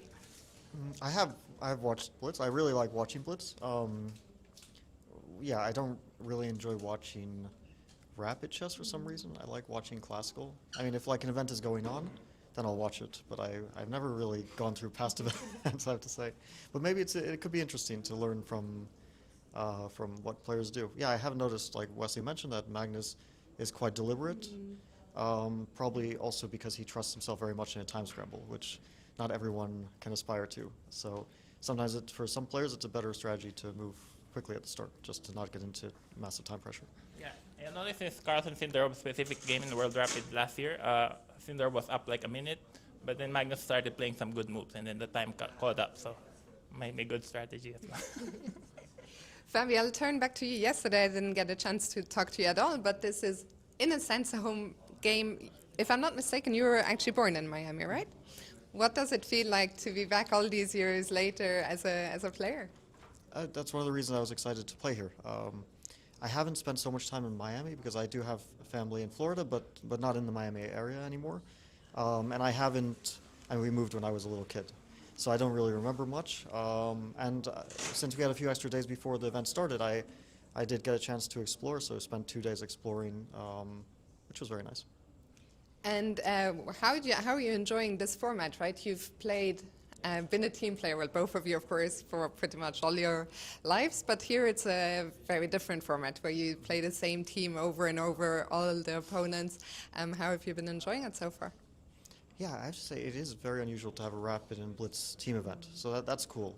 Actually, I don't know if it's the first time maybe we've played in Pro Chess League and these online events, which are now defunct. We played probably both for the St. Louis Chess Club back then. But it's not Team yeah. USA, right? Yeah, Like, yeah, no. Not the India team, but that was one game, the India, the one game in Texas. That's true. But that was a very fun event as well. It was like very exhibition. This is of course longer, and yeah, there I played one game and then I just watched my teammates play, which was kind of fun too. But it was also very unusual. This is of course more of like a normal type of event where okay, we're playing the guys we normally play against, but many games in a row. So I'm enjoying it. You're hoping to see more of them? Yeah, of course. Yeah, actually in 2010 we played the Young Stars versus Experience. Oh, that's true. Yeah. So I was suggesting to Dirk that they should have it again, and now we're the old people. No, but it wouldn't be so unusual because when we played it in 2010, Peter Spiedler was on the veteran squad. It was fine. It was called Young Stars versus Experience, yeah. And I think around then he was more or less same age as we are now. So it wouldn't be strange for us We to. had Hikaru, Anish. Hikaru and Anish played a tiebreak to decide the winner, yeah, and The other maybe either Howell. Lamy or Smates. Howell. David? No, That's David five was of not. us, right? David was not playing in 2010 at least. Maybe later. Oh, so who was in 2010? You, me, Hikaru, Anish. Either Irvin or Smates, one of them. Maybe, yeah. Yeah, and then the experience was Gelfand, Spidler, Van Wely, Lubo. And Agdastan. One more. And no, it's a Heine, Peter. Oh, PH. Yeah. So actually now we need to look for young kids to play this The match. first time I played this in 2009, I also played against Korchnoi, Victor Korchnoi. So this was playing 2 games against Victor was very interesting. Great generation. But yeah, I really like this match. Also, it gets me to know the Uzbeki players. They're a really strong team. I mean, they have lots of, like Sindarov, I think his potential is limitless. So I think they're going to be a very powerful team for many years to come. And I look forward to also playing them in Classical because it's very different. I was going to say the Olympiad is coming up not too long from now. Of course, it's a very different format, and it's Maybe we won't even get to play them, yeah? Depending how. But yeah, of course, it's very possible that we could play them. Yeah. Do you feel it's a good exercise in team building to be playing here in Miami? Yeah, when I like playing team events very much. Yeah. Yeah, I think so. And three of us will play the Olympiad, which is not so far from now. It's 1 month away. No, sorry, 2 months away. Right? A month and a half. A month and a half, yeah. Meet in the middle. But yeah, I'm very much looking forward to that event. I always like playing the Olympiad. And I think we have a really good team. I mean, we always have a good team, but I'm quite excited this year as well. Fantastic. Well, thank you guys so much for being so generous with your time, and it's been a pleasure chatting to you. Congrats on the win, and best of luck with the next one. Thank you, Fiona. And we're heading back to the studio. Thank you so much, guys. I mean, it was, full of insights, interview, and with both players, Wesley and Fabiano Caruana. I personally learned, Yasser, that I have to watch some Blitz games of some top players in order to get some inspiration. Well, you should always study the commentators. With your commentators, it's even better, I No, would say. no, Yes, no. I mean, like, this is the best prep you can ever get. Like, great tips from the best in the world. And I think, Yasser, it's time to have a short break, and we Absolutely. will get back as soon as it's over with round 8, I think. Yes, already. Coming up, wow. Yes. So don't go anywhere. We'll be back soon.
And welcome back to the match between USA and Uzbekistan.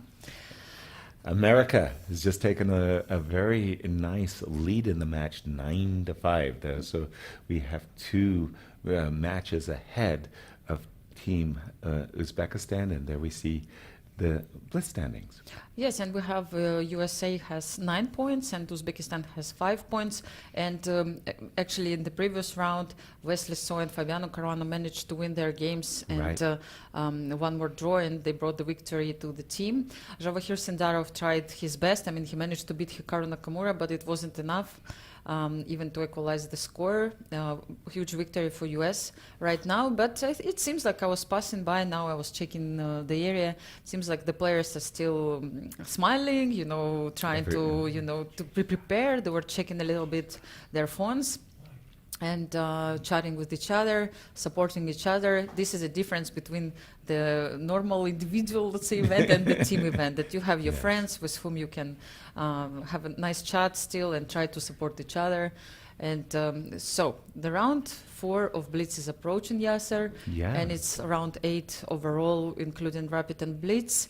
And we have new pairings, of course, like, because we remember that it's Scheveningen system, which means things are changing all the time. Right. Usually, but we have a little bit different situation, because for Blitz we have players play with white and black. Which makes it really fair, right, that we have both colors against the same opponents, if you wish so, if you are not replaced for this match. And we have, once again, Hikaru will be, perhaps we can check very soon. So Hikaru is playing with Javokhir. I mean, I just wanted to be sure that it's the same. And we have the first symbolic move made by by the fan from Uzbekistan, and Tony showed him. She wanted to shake hands. Come on, let's shake hands. Yes. Hold on, let's shake hands. First he went to kiss. Yes, so it was a small, beautiful girl, yes, who performed the first move.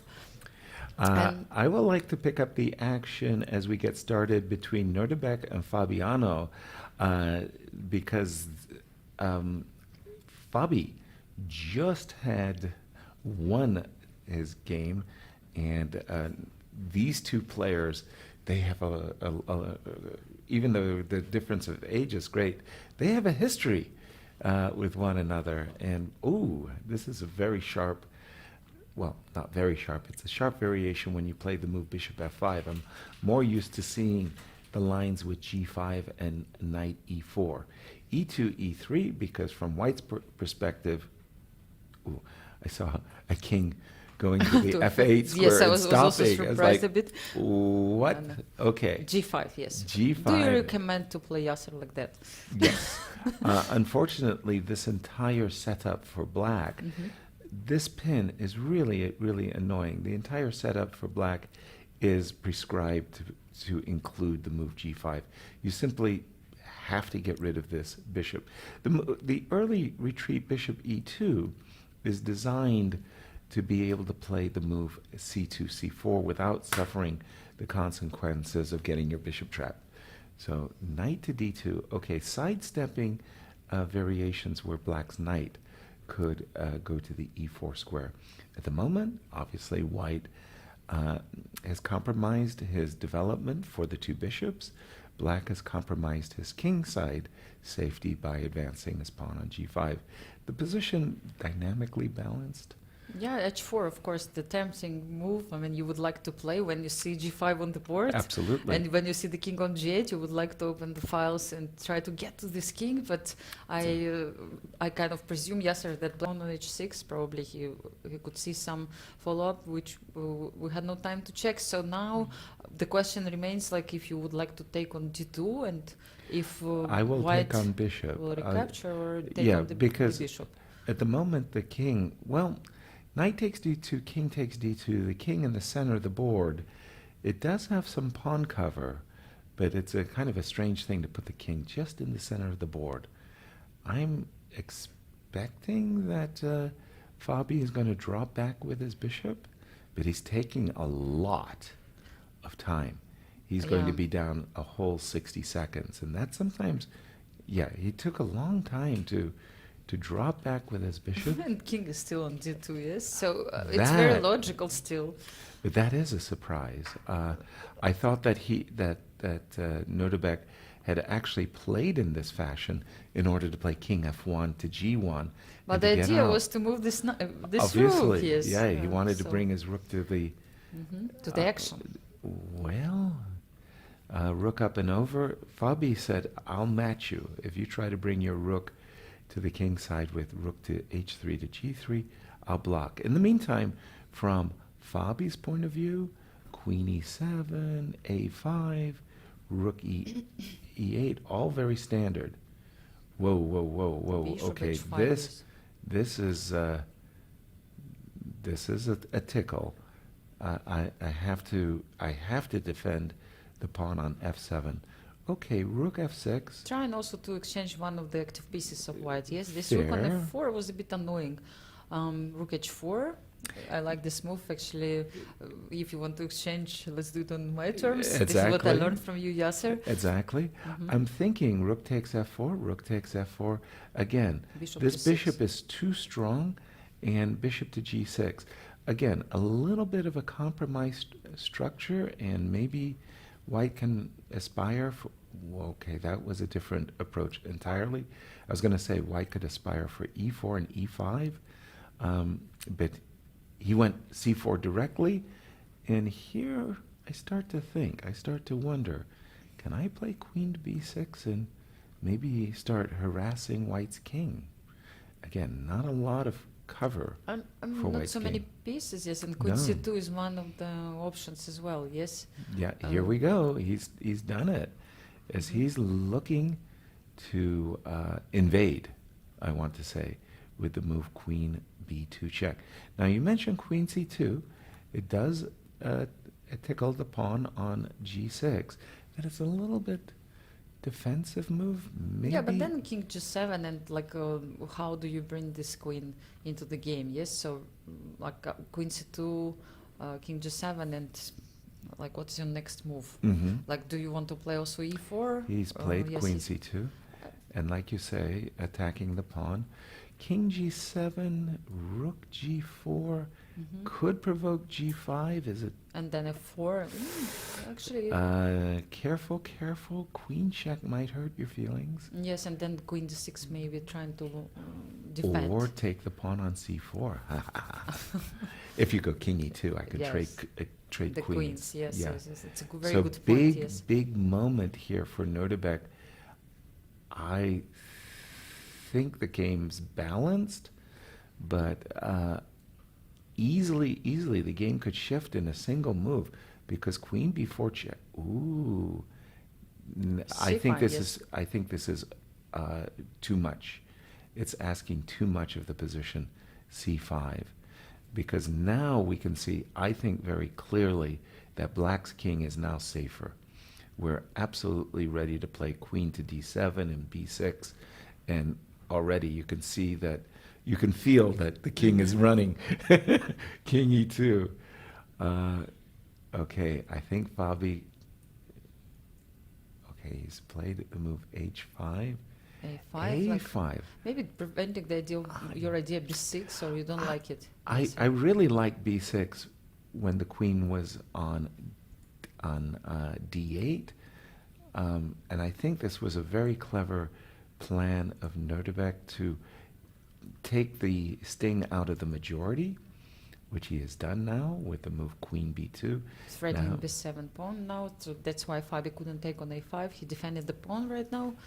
But Yes, now so it's e4. time. It feels like Nodirbek is still trying to push. I'm thinking that it's a 3-result game. Taking on e4 and whoa, king e. Wow, okay. Not sure I'm a big fan of this choice. No, now I feel that Nodirbek is taking charge. Queen to h6, queen to g5. Give me a check.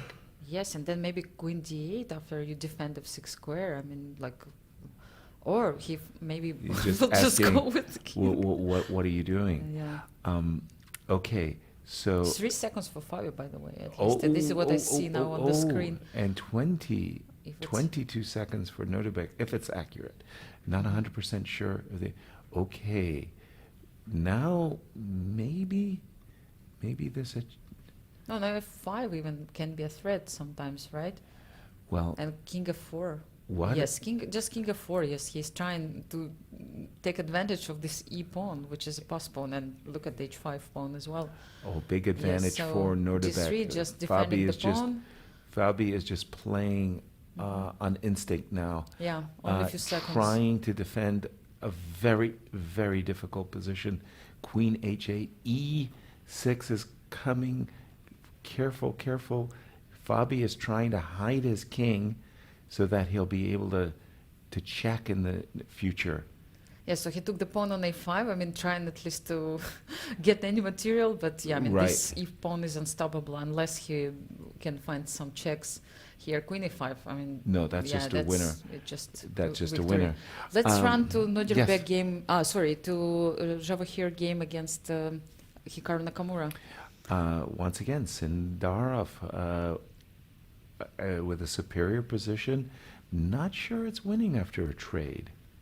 Not sure it's completely winning, though. Let me put it on my live board. Yeah, this ending, the knight is a great blockader. I mean, extra pawn, sure, but Yeah, it's hard to win this position. I mean, I if you think just so. put the knight on F5 and king I think somewhere our- around, yes, I- like our board has a hard time keeping up with the speed of the players, actually. yeah. But I think now the plan is to maybe bring the king to A5, and I don't know what's the idea. I'll follow it on Yes. the video. What? Yeah. So what happened? Knight H4. No, I think the players agreed to a Yes, draw. I think so. Yes. It seemed Yeah, like- it looked there for a Yes. moment like Hikaru blundered his knight. Yeah, For the so- moment, Nodirbek has given Team Uzbekistan, and Levon Yes, lost. lost to Yakubboev. Yes, so it means that But, Uzbekistan is leading right now, and actually won the match because I want to make sure because Sindarov made a draw with Nakamura. Exactly. Yes, so it's 2.5 for Uzbekistan.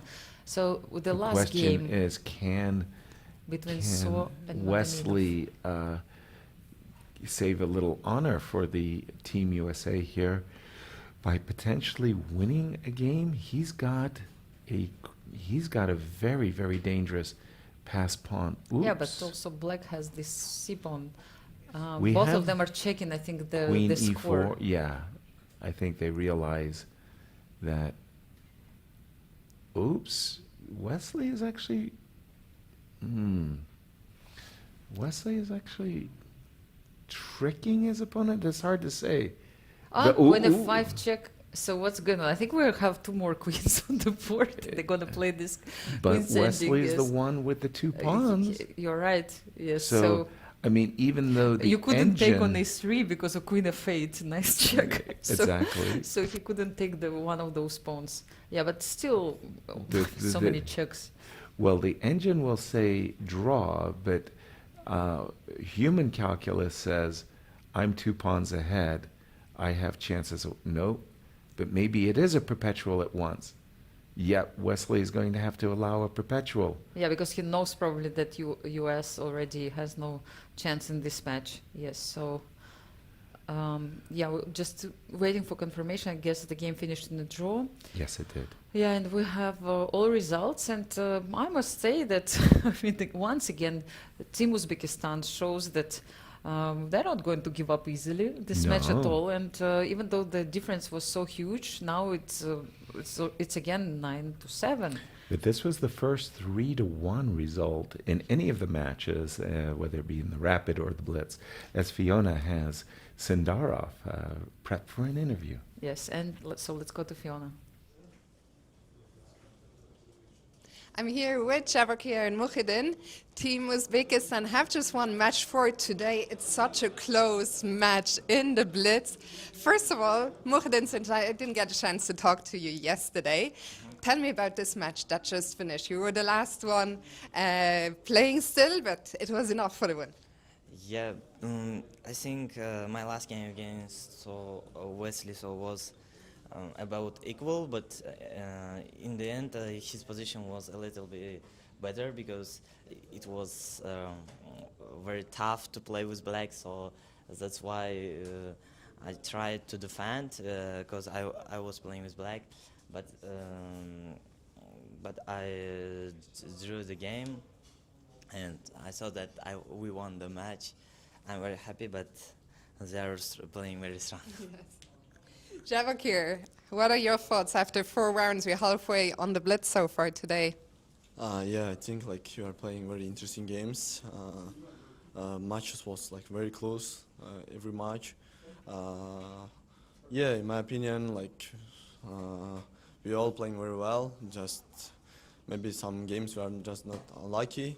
But in general, it's like very exciting match, and we have 4 more games, and interesting what will happen in the next 4 games. What do you think it will take in the next 4 games to not only catch Team USA but try and beat them? Yeah, but despite their age, they are playing very well. Yeah. They are not that old. Yeah, we are very young, but anyway, they have so much experience, so it's very tricky to play against them. Yeah. So, but we are trying. You're trying very, very hard. What do you think, Javokhir? What is needed to... I mean, you're doing well, of course, the match is balanced, but you were trailing coming into the Blitz, so what will it take, the little bit extra, to make a difference? Yeah, I think like they have really, I mean, it feels like they have really have a lot of experience in Blitz, and yeah, like for us it's not easy, but still we are playing very well, in my opinion. In my opinion, they're favorite for sure, but I'm happy that we are playing very good chess, and like I don't know, everyone playing very well. Just that is what I told. Like we are a little bit unlucky to lose some matches, but I'm happy with in general with the result. It really feels like a very high-level match. Yesterday, in the last interview of the day, Javokhir said they were planning to play some cards. I saw online that during the candidates tournament, you guys were playing quite a bit of cards. Is that what you did last night? Yeah, we played a little bit card and just have a rest because yesterday was this is a very tough day after Rapid. So I think that's all. And Shamsiddin, you were playing in Hong Kong last month with Team Uzbekistan, but it's your debut kind of in an international competition, let's say, representing your country. What has the experience been like so far? Yeah, I was very happy to play for Uzbekistan team. The team competition is another tournament, so I'm trying, but I think in Hong Kong I played very well. But and also this tournament, I think it's such kind of repetition to Olympiads, so I think everything is going well. We talked about this earlier actually with Fabiano and Wesley. Of course, it's a different time control to the Olympiad, but do you feel it is a nice exercise in team building? Yeah, I think like it's very nice before Olympiad to play some team tournaments, especially play against USA, which has like incredible strong team. In my opinion, yeah, we are getting good experience before Olympiad. Of course, we have also new player, and for him also it's very good. And yeah, it's I think like we have to take something from this tournament. Speaking of the new player, what will it be like for you to make your debut at an Olympiad in your country, in Samarkand, Uzbekistan? I don't know, but I think it will be big pressure and big responsibility for us, but in general I think we have a very strong team and we will try. Our government and all of people of Uzbekistan are supporting us, so I think we'll have to try to do our best. You guys, of course, created the surprise in 2022. This year, what's the goal? Is it the gold? Like, you mean goal to win Olympiad? Like, any tournament is like for us. We are coming to win, so of course Olympiad as well. I mean, our goal is to win in our country chess Olympiad, but there are many strong teams, but we will try our best. Fantastic. In my opinion, it's like even if you beat everyone, but but other team also beat everyone, so you can take a second place. So there is like few very strong teams which, in my opinion, which will fight for first place. It's going to be a very exciting event, but first we have 4 very exciting games to go here. So thank you so much to both of you for your time. Good luck, and we're going back to studio. Thank you, Fiona. Very nice interview with members of Team of Uzbekistan. We are Right. going to have really very nice Olympiad Yasser in Samarkand in Uzbekistan, and actually this team will not have jet lag. This For the time they will first time play. in They their will play, careers. yes, in their country, yes, Yes. and we'll see how the US team will do. Absolutely. So far, I know that all the members of the team which plays today in this match, all of them will be playing in Uzbekistan for the Olympiad, and a little bit of difference with the team of US. 2 members will not participate. Hikaru and Linier will not be present at the Olympiad, replaced by Hans Niemann and Avander Lang. What do you think about this replacement, Yasser? Like, what's your opinion? Well, I'm not really too sure because for me, I think that Lanier, a fantastic player, a wonder, fantastic. It's all about form. And for the U.S., we've been talking about their age. We should stop talking about their age because with Hans Niemann and a wonder joining the team, the age gap just goes down. I wanted to refer back to a moment the game between Levon, Aronian, and Nodirbek, because right out of the opening, we got a fantastic position after the move knight takes f4. And it really seemed to me that white, that is to say Levon, was pressing. He's looking at ideas of queen takes e6 as well as g6 and checkmate on h7 as well as capturing or landing on e6. I thought that Nodirbek defended geniusly here, h7, h6, knight h5, and you can see that Levon is ready to go bang, bang, bang, bang, bang, and just land on the king side. And yes, this knight g7 actually happened, and bishop h6. I mean, good luck, defending this, but bishop f2. This was a crucial intermezzo, and it's very easy to forget that white is ready to castle. If you castle, you connect your rooks, possibility of rook g1, including d4. So this was a really, really nice move. And now we get this material imbalance of a rook and a pawn for 2 minor pieces. But look at that king. Look at that king on g8, open g-file. I'm sure in his mind that when Levon analyzed this position, he judged it as better for him, rook f1. And now the players, really just, it's about the clock, keeping your nerves. I mean, when you're sitting there and your king is wide open, Yeah, I mean, it's easy to I error. like this move knight d1. The idea was probably to finally close this bishop and get the idea of playing rook g1. Exactly. Yes, so, but move the bishop away and rook to g1. Yes. Simultaneously, black has to be alert because we talk about the 2 knights, 2 minor pieces versus the rook. The minor pieces aren't bothering anybody. If I'm white, stay with your knight on c7. Stay with your knight on d7. We've seen this pattern. Yes, sometimes leave me rooks alone. can be so powerful even Right. against 2 pieces. Okay, d5, a good move because, again, prepping counterplay against the pawn on e4, rook f3. We can see that Levon, he's just ready to play for the attack.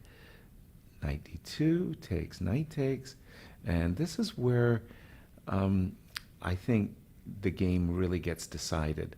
Suddenly, these knights that were on c7 and d7 pop out into play. Knight e4, and we could almost pick up the action as well. Queen f5, and Levon had to get out of this terrifying check On e3, oh On my e3? goodness. I mean, of course, yes, it's a really unpleasant threat. And check this out, b4. Now things are really going in white's favor suddenly. Yes, because maybe some threats like h3 even are in the air. Like after king Precisely. b1, you defended against all the threats, and look at the pieces. Like you told me, Yasser, before that really knights, they like the squares defended by pawns. Yes, and we Exactly. don't see any pawn on h7 or f7, so you cannot support the Exactly. knight. And I mean, h3 probably was a really, really serious threat. And check Here. it out. A takes b4. So what Nodirbek is trying to do is when he plays queen onto the long diagonal, he wants to make sure that, this is what Levon has missed. I wondered what Levon has missed. Queen c1, check, massive threat, and We're still here, yes, and Yeah. I mean after this move h3, it seems like things went really, really, really fast. yes, Yes, and wrong. Crazily enough, we can get knight and bishop versus. Anytime Levon wants, he could go knight to g5 and force that ending. But Yes, so in the current position, which we see right now, it's clear that black has a piece up for a couple of pawns. for a single pawn, actually. Yeah, I mean now for the single pawn, yes, it was But- not possible to defend, But all Levon has to do is trade pawns, and, And then he- it it will be a draw. draw. Yes, but yes, so this is what he was trying to achieve, and after knight d6, knight takes b5, he got rid of one of them. right? And now he's Um, trying to get rid of the other. Yes, As to we force see a draw. Yes, so the- of course he knows it, and black again needs to prevent. the trading of pawns. Yes, Exactly so. I wonder if it was possible one before, but perhaps not like c4 and d5 right away. But then always black has e5, right? Precisely. So this was the moment that Levon chose to try his best. Now, what Levon can try is to get rid of the knight, king d3, and play for c5 and d5. That way, after e5, you'll have two connected pass So pawns. yeah, so to get some counterplay, yes. Instead, Exactly. if black will try to avoid this trade, And white he's- could have some counterplay here. Yeah, And I mean, again, they're just playing on increments. Levon, piece down, desperately trying to to, defend. to defend and trade pawns. Oh, that was a good blocking move, that knight d2. That was nice. And that's it. Yeah, Good Levon is game. losing the game, but as we can see, Ooh, judging he from had this big game, chances. it could have been a different Easily, result. easily, Yes, it could not- have flipped that result. Yes, not only for this game, but for the match overall. So this victory was very, very important for the team of Yeah, Uzbekistan. you might even say that b4 was a desperado that worked. Tell us about the pairings for the next round. Yes, so the next round is approaching. It's going to be fifth round of Blitz and 9th round overall, including Rapid. Javokhir Sindarov is playing against Wesley, Nodirbek Abdusattorov against Linier Linier. Domingos, and so on. Soon we're going to see all the games together with all the players. Absolutely great bird eye view, which shows the team spirit and the composition for the teams. We could see Nodirbek on our screen. How about you, by the way? What's your experience like in team competitions? I mean, Yasser, unfortunately, I've never had the chance to play No, for come on. Ukrainian Olympic team because that they're so true? strong. I mean, the Oh. generation I had and the previous generation and the Mrs. next Shukri. generation, they were so strong. And we had like average rating of the team was like 450 always, you know. Right, So it was so 2450, yes. difficult to get into the team. We had so many great players. But I was the lucky one. I saw many Olympians from the other side as a journalist. Yes, Organizer, journalist, so I was like commentator. still to be part of this great event. I mean, and I really like team competitions because, of course, it feels different and so many people. It's a huge event with 2,500 people and different spirit. We have normally participants from 170 and more countries. Right. Right, so it's a great event for all chess fans to follow. So that's why also this match is so interesting to to follow because we don't have that many team events. Thanks Oh, God we no. have more and more. But And, such a friendly rivalry too. yeah. I remember way back in a time we used to, in Iceland, the Visa credit card company organized a match, the Scandinavian All-Stars, the European All-Stars, the Soviet Union, and the United States. So there was 4, and I got a chance to hang out with David Bronstein at great length. By the way, David was a rapper. He could talk. He really. And I just loved his stories. I was thrilled as you get a bird's eye view of all 8 players as well as all 4 boards. Based on the opening, we're going to choose one that we'll drill down on and follow. No Hikaru, I think no Hikaru in this match in US team. Yep. So it's like, have such great choice, Yasser. Oh, you fantastic. decide where to go. Exactly. It's your priority. Well, we've just seen Sindarov start to assert himself. What he did against Hikaru was very impressive, bringing his knight to f4 as this round 9 is underway. And So let's see the handshake of the players, and I'm not getting updated. we don't see the moves for the moment, but Okay. here they are. Oh, there we go. Yes, I see e4, e5, and on 3 boards. Right, Yes, and Bishop's opening. Levon Aronian maybe borrowing a page from Fabi's book with Queen f3. That was just played earlier. I'm seeing a little anti-Berlin action going on in Lanier's game. Okay, I think we're going to have to pick one. Shall we? Which one?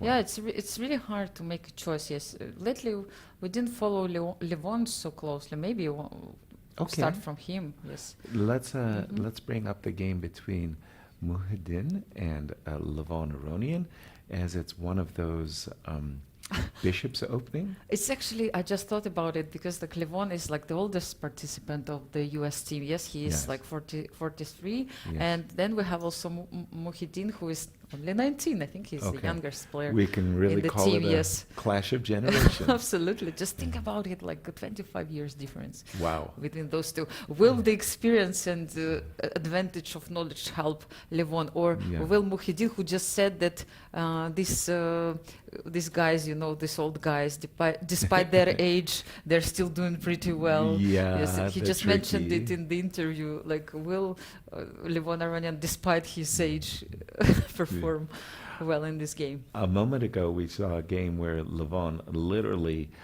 left his king in the center and eventually walked to the queen side. This game, he takes a completely different and maybe a more objective approach. He castles, and it was just a moment. He was just a move away from being able to play f2, f4 with a considerable advantage, I want to say. He kept the queens on with the move queen f3. With the move f2, f4, I still like white's position, but now I feel like after a7, a5, black equalizes. Usually, you don't want to see this rook posting up on the a6 square. So for the moment, the a6 square is defended, but you rather like to play a5 just to make sure the rook never lands on that square. Knight e2.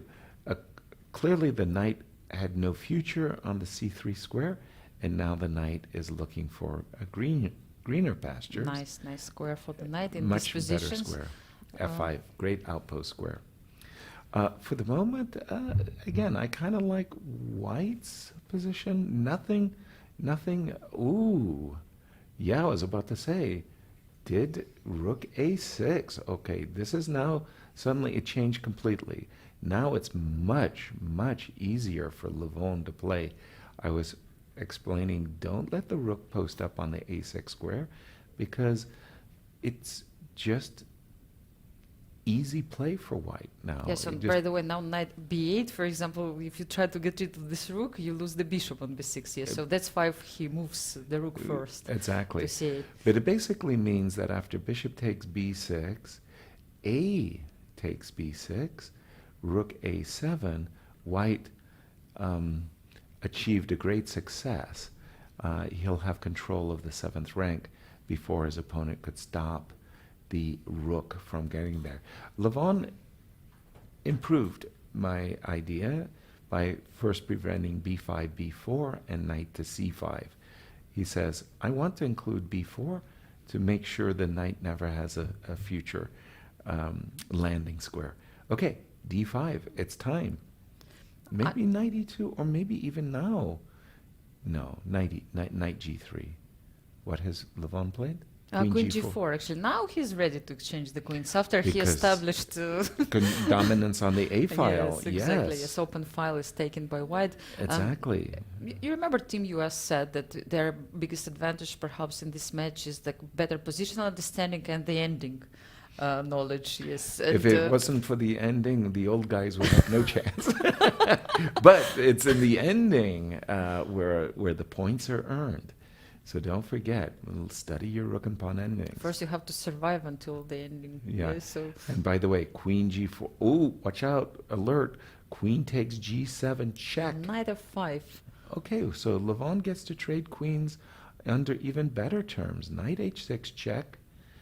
Oh, he's Okay, looking. so he making the trap. Yes, rook d7. Yes. Yeah, Or- but he could have played knight h6 check, traded queens, drop back the knight to g4.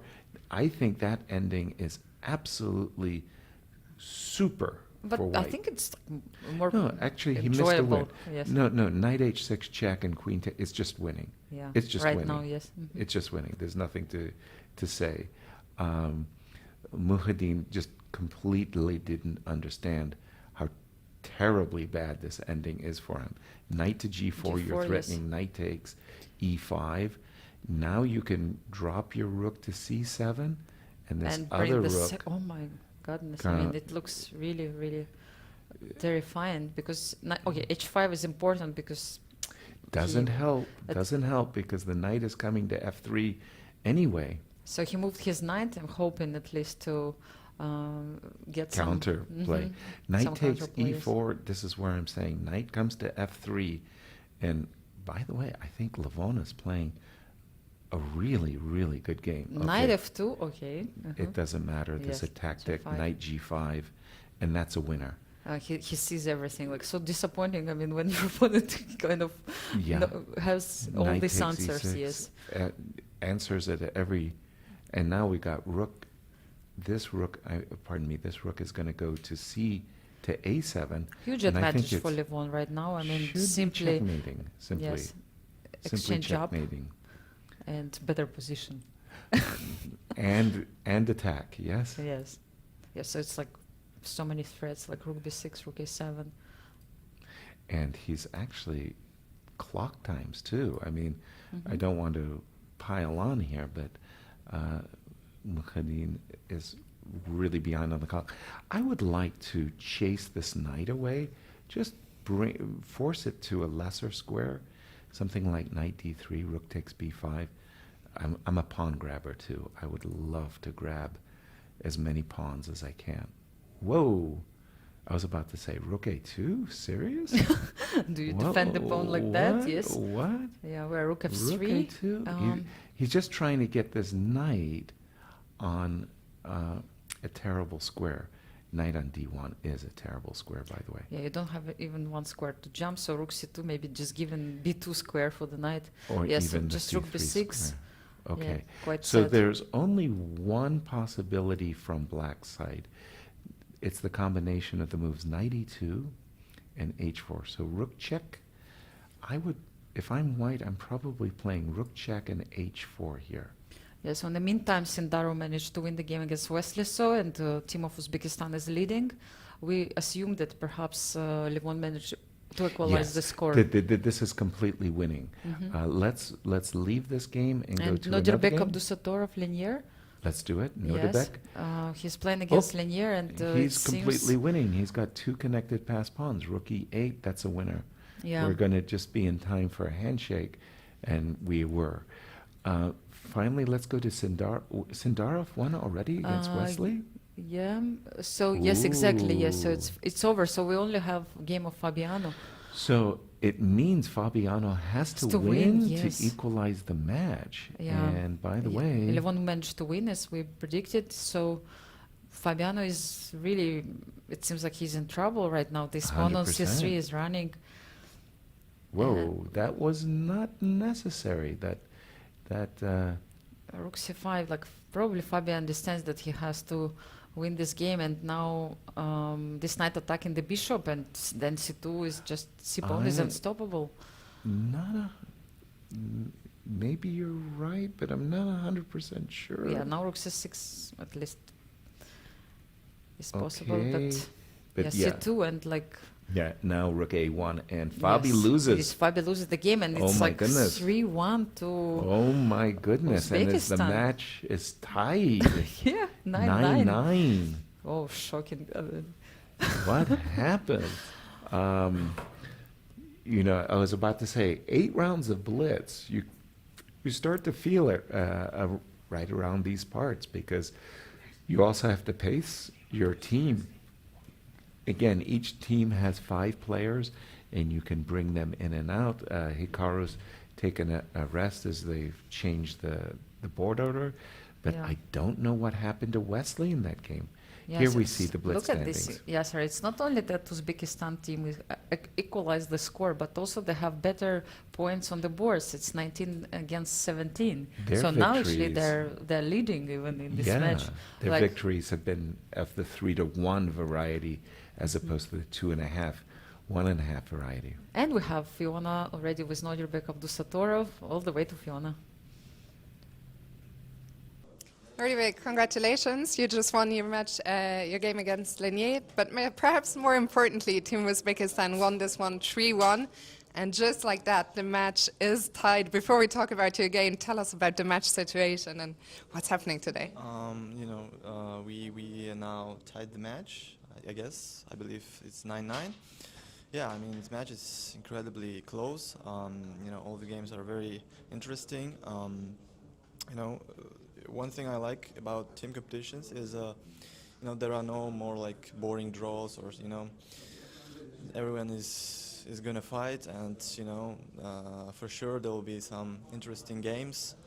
And also in team competitions, I think, for example, I lost 2 games now, but my teammates is doing very well, and now we tied the match, and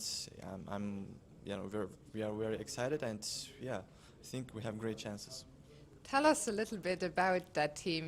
Team Uzbekistan, you've really made it onto that big stage, of course, in Chennai, and now we see the team spirit, we feel the energy. What is it that sets you guys apart in a way?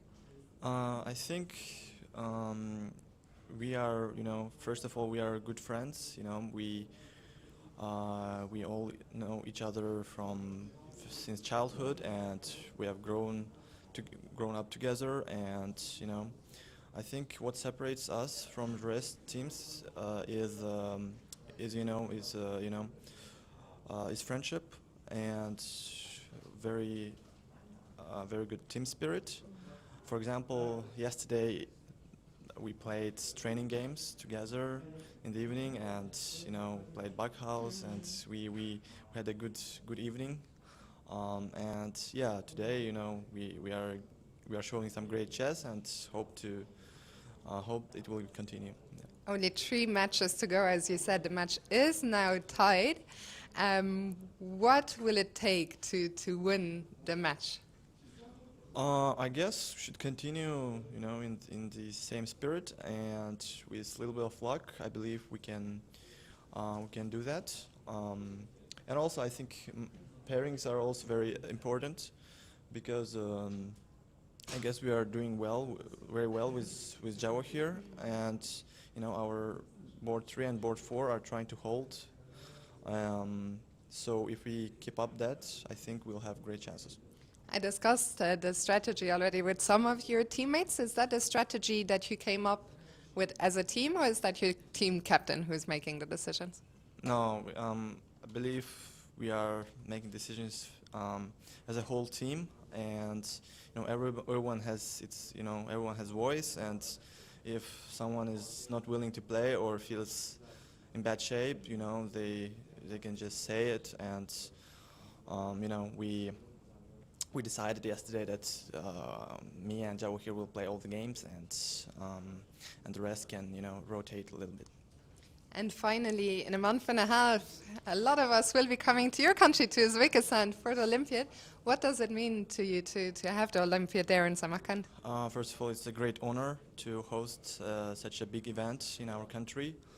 You know, it's the first kind of event that we are hosting, and I hope that everyone is going to enjoy that. And I'd like to invite all the chess fans and, you know, all the spectators to come to visit Samarkand, and I assure that it will be, you know, great experience, and they will have memorable you know, moments. Well, I'm certainly looking forward to it. Nodirbek, congratulations again, and best of luck for the last 3 games. And we're going back to studio. Thank you, Fiona. And now we know this great strategy from the team of Uzbekistan. Both top players are playing all the games, and they're trying to hold on the boards 3 and 4. Absolutely. This is what's happening here, and they're doing really well. They managed to tie the score in the match, and it seems like they're hoping even for more. Yes, sir. Oh, absolutely. Once you got this far, why not? Big result, of course, was in the game between Sindarov and Wesley. And specifically, I want to bring to the moment the move knight g4 by Sindarov, because this is where Wesley went astray. He played the move queen d6, and this was actually just a stone-cold blunder.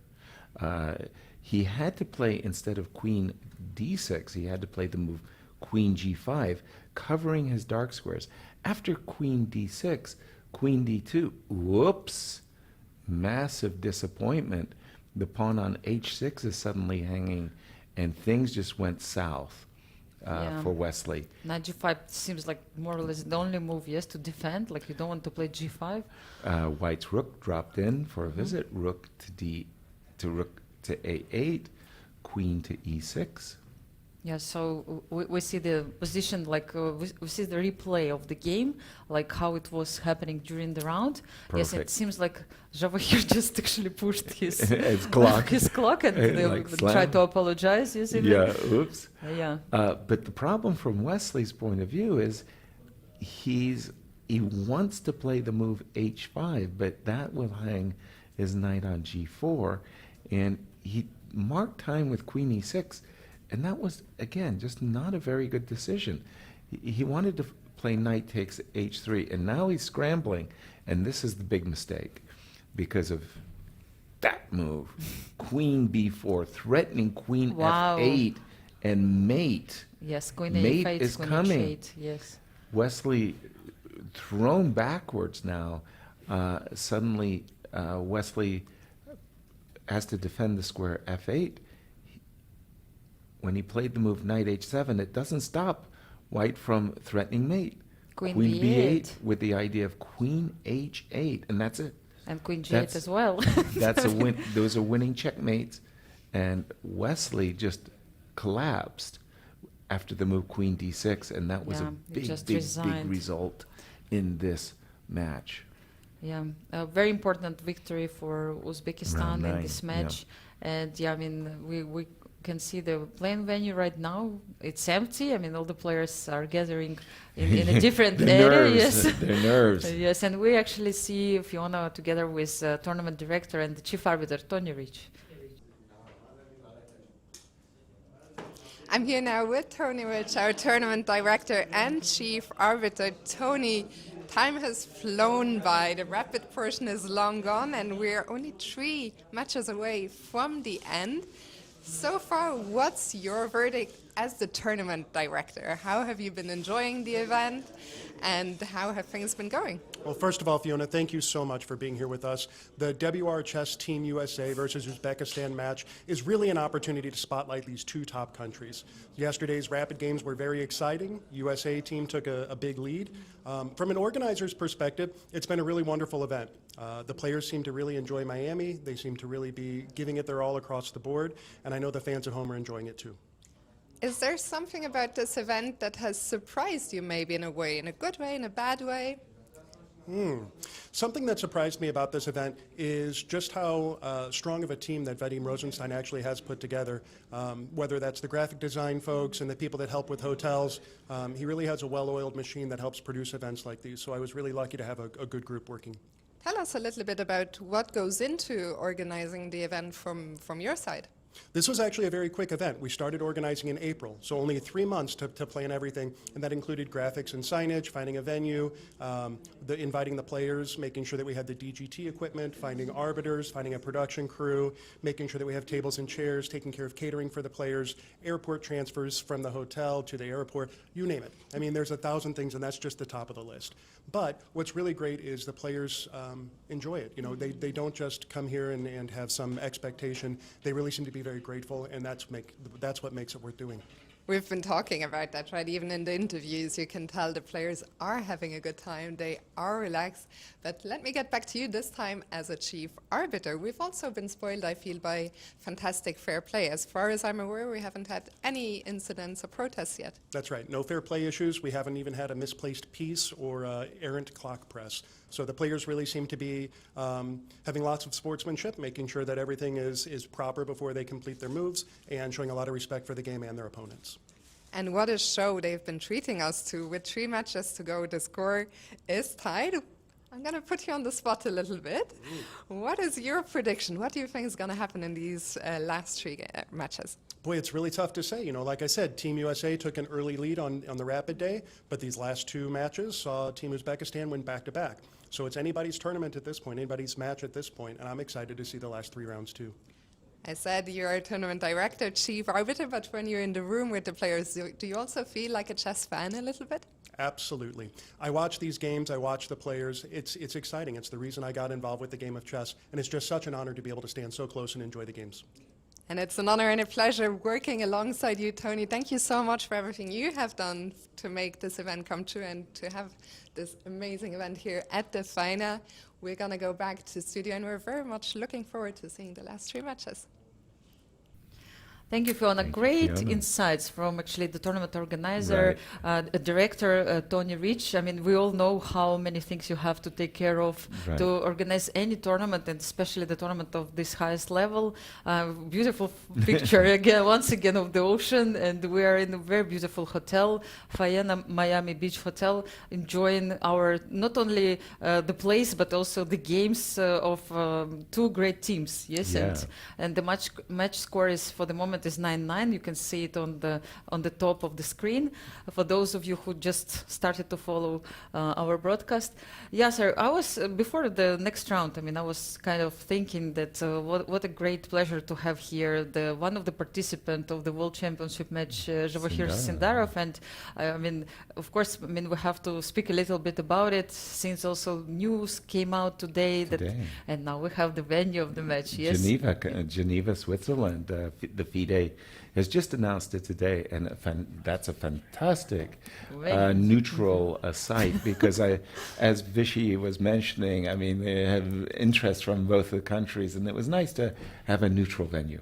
Yeah, I mean, it's a very interesting pick, I mean, for the match, because as you mentioned before, each player, of course, have some advantages and disadvantages when playing in its own in his own country, because it's like extra pressure on one hand, and maybe pressure also for your opponent coming to your field. So yes, I mean, Switzerland is famous to be a neutral country in every sense, and yeah, it sounds like a really good choice. And also, normally it's hard for all international organizations, right? I mean, also FIDE main office is in Switzerland, in Lausanne as well. Have you ever been to Geneva, Yasser? Oh yes, I've been all over Switzerland. I think it's one of the most beautiful countries in Europe, and I have a lot of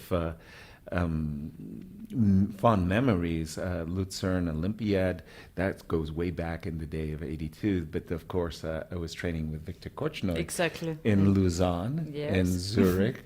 I played several times in Biel, one of the most beautiful places, and then the Italian canton.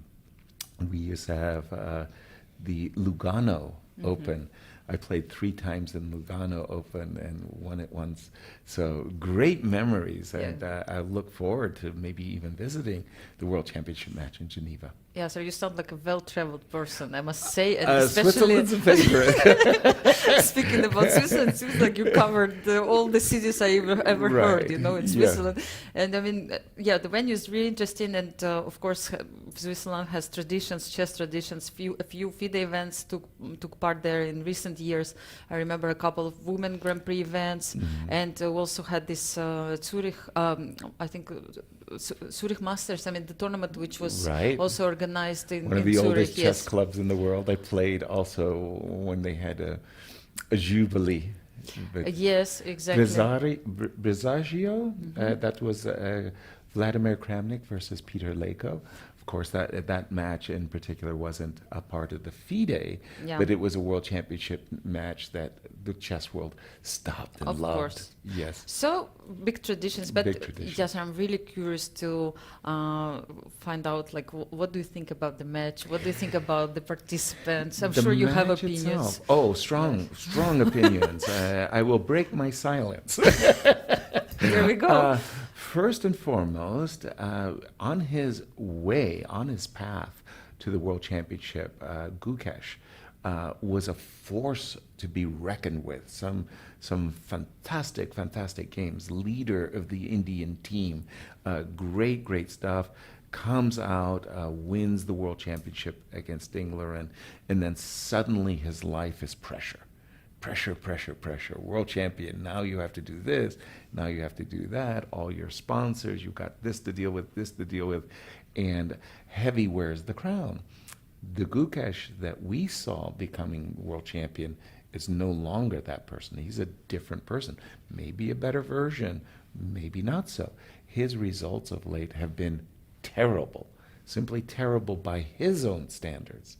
Not by the standards I will judge him on, but no, by the standards of being a world champion, and for himself, he wants a lot more.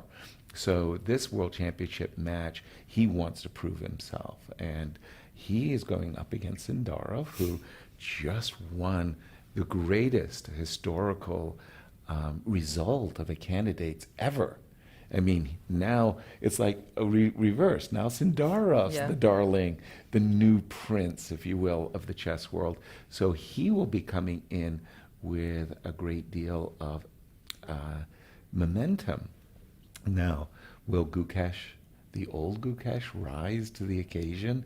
I think it's going to be a very competitive match. I will be surprised if it's one-sided. I don't expect that type of match. Expect a competitive match. I would make Sindarov, based on current form, the favorite. I see, yes, and yes. You're now you've got to throw in your 2 cents. No, in general, of course, I mean, you couldn't put it better. I mean, Yasser explaining like the whole history about this match, and also judging from the previous, I mean, from all many matches we had before, it's always something different about the World Championship matches. It's completely special. Like it doesn't matter what kind of shape you had, what your results were. Like you forget about everything, and it's such a huge tension that anybody can collapse. Even you have won few events before, like the pressure of the match still is completely different situation. Yes, exactly. and I mean I expect the same. I expect a big fight. I've seen Gukesh on his prime, let's say, which is funny to say, they're so young. 21 years old. I'm sure he will have so many different moments throughout his career, and I think actually he is trying to find his way right now. Like I've seen him now playing in Croatia, and the feeling I got actually the first time I saw him without his seconds, without his father next to him during the games, he was he was on his own, and he was trying, it seemed to me, to find this way, his shape, like understand like what kind of person, what kind of player he is right now. And he was playing such an aggressive chess, and I could see the Gukesh we used to see before the match, and like I could understand that. I mean, he's trying to find it, and I've heard also many different opinions of the players who also expect him to, put himself together and for the match find the strengths we all kind of expecting. Yes. Also, one thing that both Sindarov and Gukesh have it's similar is that Gukesh has been pushed by his own countrymen. Arjun, Vichy, Prague. Yeah. These players are inspiring him. Now let's take a look at Sindarov in Uzbekistan. You can see that the Uzbekistan team is playing absolutely on even standings with these chess legends, the American team. So both Sindarov and Gukesh have been inspired by their own countrymen. And also they are coming from this young new generation of the players, and all of them, as we discussed before, are rising and learning and developing together. And now that this round is approaching, it will start very, very soon. We could see Javokhir on our screens, and he is again going to play against Wesley, so one of the also the strongest players in the world. Exactly. He managed to beat him, by the way, in the previous round, and I think Wesley really would like to have a return rematch. the favor. Return the favor, yes. Exactly. Yes. That game that Wesley we just highlighted in a replay, Wesley collapsed from an absolutely normal position. He played the move Queen D6, Knight G4. He got himself into real trouble. I think if America's going to win the match, we're actually going to ride on the shoulders of Hikaru. If you don't mind me, I'm going to stay with the game between Mukhidin and Hikaru Nakamura because for me, Hikaru is really the greatest blitz player America has ever produced. And I say that with great deference to Fabiano, Wesley, and so on. He's just a generational talent. And Hikaru hasn't played great this far in the blitz match. And with 3 rounds to go, Team USA is absolutely relying on Hikaru to find the form that makes him the greatest blitz player America's ever produced. I guess for Mukhidin, maybe it's one of the first times that he's playing against Hikaru. Exactly. He's very young and he hasn't played against US players. I remember we had the stats and realized that he just had no chance actually to meet them over the board. And it's like such a great opportunity for the young player from Uzbekistani team, rising star, and the winner of recent super tournament in Uzbekistan. So. For me, it's really remarkable how Mukhidin, this is a very offbeat line that Hikaru played on the black side of a Rasalima with Knight G4. And normally speaking, you're supposed to surprise your opponent. And look at this. Mukhidin had played the first dozen moves with no time.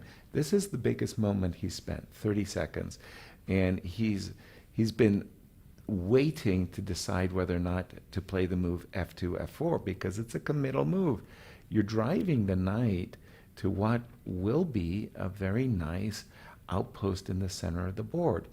And if your kingside attack based on G4, G5, and a gnashing of teeth doesn't work, then you are simply weakening your center. Knight to E1, an indication that White wants to keep C2, C3 as a possibility of protecting. Hikaru just goes about his job of completing his development, and here it comes. G4, and you know what's next? G5, Knight G4, and Knight F6. Checkmate. That's what Mukhidin is banking on. Straightforward strategy. Let's go. Let's go and give a checkmate to Hikaru. Hey, that's the way you win the game. This is how you play chess these days. Exactly. By the way, yes, we have to mention the team of Uzbekistan. I mean, same as Team US. Like, really, they're fighters. They want to play every game, until the end. They're playing for the victory 100%. in each round. And it's really amazing to see that. Like, how many. This is the way. If you want to achieve something 100%. in chess, this is how you should treat it. Like, you play against Hikaru, but you're really pushing your chances. Yeah. a kind of a logic glitch there for a moment for me. The move rook on AE8 followed by the move B4. If you're going to play on the queen side, play on the queen side. Play B4 and A5 and go for it. If you're going to play in the center, play in the center. Rook on A8 to E8 playing in the center, but at the same time making these moves on the queen side. If I were in Hikaru's shoes, I would have been looking to play a move bishop f6 earlier, but okay, here we are. Knight d4, trying to say, if you play c3, I'm going to snuggle in and fork your rook and your bishop with the move knight b3. So you're going to have to live with my knight. G5. Here it comes. Yes, as predicted, Checkmate. as prescribed. Yeah, it's H4. Okay, and now a very, very big moment. Do you play the move f7 and f6? If you play the move f6, it basically And he did says, so. I respect the attack. I don't want to see you getting a free hand, and so I'm going to slow you down. And I think that was the wise decision. May not be the most correct, but bishop d8. I mean, the idea is clear. He tries also to bring his queen into defense, right? I mean, just keep an eye on g7, like, if necessary. I don't know why computer doesn't like this move. If I'm not a Black big really fan. had something I better. I would have thought that, first of all, let's just go back one quick move. I would have thought that your intention is to take and play d5, attacking the pawn on f4. So when he played queen f4, queen g3, I was thinking he was going to play d5 and f6 use the takes fact. g5. So g6, okay. Yeah. I do like the idea that the queen should. Hikaru's thinking, can I play the move h6 and keep the king side closed? And the answer is no, you cannot. White would play f5 and knight g4 and sacrifice on h6. Oh. So again, Hikaru is playing the right defense, and he's playing it well. Now he's got bishop takes h4 on his agenda. Yeah, so do I need to push h5, trying to create at least some kind of... h5, bishop h4, and there's a knight e2 check. Be careful. Yeah. Knight like if you played rook f1, and now here comes the question: rook on a8 because you've got the bishop, right? Big moment here in the game. And Yeah, because white is threatening e takes f5, so queen b8, nice prophylactics from Hikaru. Getting He's out of trying the to... pin. Well, what? I mean, he decided to go well, there was bishop takes sacrifice. h4, and the exchange. yeah, and you're getting some play, but queen f7 looks to me like the play is overrated. d5, no, I think queen f7 is the simplest, and I prefer Hikaru's position. I think if Hikaru gets in queen f7 and bishop takes h4, that will be game USA. By the way, I see that Lanier has gone down to 17 seconds if the clocks are accurate. 30 seconds for Hikaru. Hikaru's looking for something other than queen f7. I don't know what it was. F7, yes, but... It took him a long time to come up with what I thought was a very standard he really move. needs to start playing faster. It seems like, okay, 17 takes- seconds. He The has position is half good, the but you time. have to... Half the time. And now we're threatening bishop takes h4 and bishop f2 check. Big moment here. Big moment for Muhaddin. Knight d5. Yes. Rook g4. Hello. Threatening knight f3, Knight f3 is a winning threat. Winning threat. and also threatening to take maybe on e6 in a good day. Maybe That's a not good day. immediately. I'll say immediately. No, just trying to calculate bishop d5, but it seems everything is working, yes, after all this. Yeah, E7, knight okay. f3, take the rook. Will He's he take taken- on d8? Yes, Yes. but you take on g2, check first. Oh, Always really? remember the intermezzo. Yes, and now let's 2 exchanges let's up. calculate. Yes, 2 exchanges exactly. And that's it. That's it. So I said Hikaru needed to win. He did. Let's jump quickly to the game of Fabiano? versus Yes. Nodirbek, because this could decide the match. Nodirbek has an absolutely ugly bishop on a1, but it's not just one piece. yeah. By the way, we have a draw also in the game of Sindarov, so it means 1.5 for US right now. Okay. Crazy, massive compensation for this absolutely awful bishop on Look at a1. these knights on the 8th rank. Oh no! What is Yes, what is F5, Fabi like- doing? I mean, he doesn't have much time as well, but Oh my gosh! 10 seconds, and he's allowed this bishop on. F5 now. oh my This can gosh. be really dangerous. Yes. Okay. Bishop D7. I think was the Okay, only that move was a blunder to by play. Nodirbek. He could have captured the pawn on d5, So- and that would have unleashed the bishop on a1. Nodirbek, it seems, won Now, the game. Fabi's back in business. So Ooh. the score is level and this game is decisive, yes, sir. Oh, absolutely. But look at this bishop on a1. It's a dragon. Yeah. It's ready. d5. I cannot believe it. It's Oh, better for black now. Queen C8 threatening c2, queen mate. C2. So Mate. d5. I cannot believe it. It seems Take like on a2 with a check. yes. Take And on he a1 takes with a it. check. And that's it. He's winning. He's winning now. He Fabi- just completely turned the tables. Yeah, just don't allow queen f8 mate. No. It had to be a check. No, I was no, about no, to say he would not. No, he needs It- to give checks all the time. all the time. Bishop e4 check is a winning. Bishop f1 No, mate is coming. Wait, what did? Where is the mate? Where is mate here? Maybe like queen e3, queen g3. No, bishop d3. Bishop d3, queen e3 mate. Wow. Wow, that could What a easily game. Yes. have been a victory for the Uzbek team. It was. Yeah, no, we can see Nodirbek is so disappointed. He knows And he was Fabi had winning, no and Wesley time. handshake from Wesley. I mean, wow. unbelievable. It was decided on seconds. That was so close. Wow. Yeah, What so was USA so team close. takes the lead once again, Yasser. Wow, with 2 rounds to spare. Yeah, Yasser, everything is fine. Don't worry. I mean, let's calm down. You know, yeah, We no, do it have was- a defibrillator nearby, right? Imagine, yes. I'm sure our followers also like a little bit stressed, let's say, but this is what Blitz is about. And we sure is. have the hero of the round, Fabiano Caruana, who brought the victory to US with Fiona, so all the way to Fiona. Fabi, madness on the chessboard, but you clinched the match for Team USA. What a game, what a match. Talk us through it. Yeah, it was a terrible game. I mean, I was completely losing. Just time scramble, some crazy things happened. What made the difference in the end? I mean, I think we were both just very nervous, and I didn't even know the match situation, but I was just trying not to lose on the spot, which I think I was a few times, losing on the spot.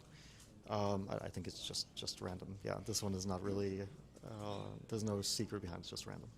You were sitting with your back to the screen. Do you ever feel like, do I have just enough time to turn around and see what the situation is, or are you just focused on the board? No, not when you're down to seconds. You just try to hope for the best. Yeah, I mean, that you don't like take extreme risks when your team doesn't need it. But yeah, I just can't see the match situation whatsoever. And what an important win, right? You just lost 2 in a row. The match was tied. Now you have a 2-point lead going into the last 2. Tell us a little bit about your thoughts on the match situation and the 2 last games, the 2 last matches. Well, I think it's still very close. Of course, anything could happen in the last 2 matches. I mean, we see it's very back and forth. But definitely this game was very crucial. I mean, it would swings the match by quite a bit. And we are nearing the end, so every point counts at this point. Did you expect to be this match to be quite as tight? Yeah, I did. Yeah, I really did. Is there a strategy? You guys often spend time in this room. Team Uzbekistan is over there most of the time. Do you guys discuss strategy things, or do you discuss the games, or do you talk about unrelated things? I mean, I discussed some openings with Levon before the day started, but when we're in it, I'm also at the board. I'm kind of deciding on my openings on the spot. I'm not really. I'm basically coming into it fresh. Like, I mean, Nodirbek played knight f3 g3. I decided to play b5. It was kind of not really improvisation. I've played it a lot, but it was a bit adventurous. So each game I'm kind of winging it from the start. Final question. I talked to the Uzbeks earlier. They say they played out some warm-up games, some Blitz, some Backhouse last night. You already mentioned you went back to the summer. Did you also warm up a little bit or not at all? No, not at all. Well, it's clearly worked this time around. Fabi, congrats and best of luck for the last two. Thank you. And we're going to go back to the studio before we come back with the all-deciding two matches.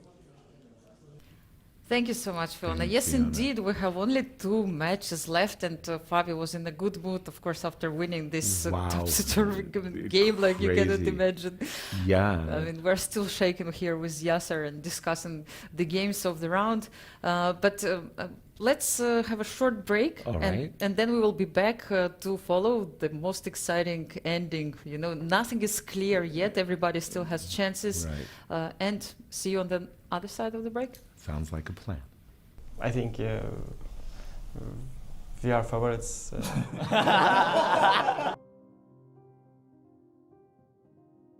Yeah, they're experienced, but I think they're very individual. They don't talk like too much like us. They are very closed. Like they are very individual. Unlike us, we are very open. We are very friendly.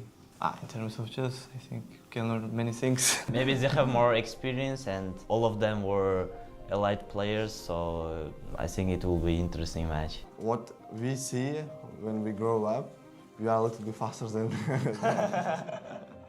And what do you think that your generation is much better at than their generation? I think speed. And much more energy. Yeah, energy. Like we spot maybe tactics, maybe better, like faster, and we like to play like with faster time controls. You guys grew up with the computer. They didn't. They grew up with all the classics, let's say.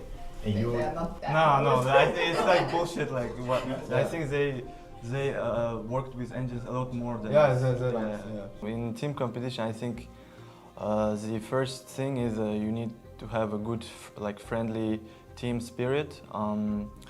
While they have very individual approach, because in our team we try to help each other, support each other, share ideas, or recommend some lines where to go. While I don't think they recommend some opening or something together, because they're very individual. They have their own coaches and everything. If you support each other in this short time period, when let's say if you lost your game and then your friends come to support you, it's more important than having some deep opening preparation or something like that. So I think we have good team and we are here to win. Okay, well, we'll see, but it will be not easy for sure.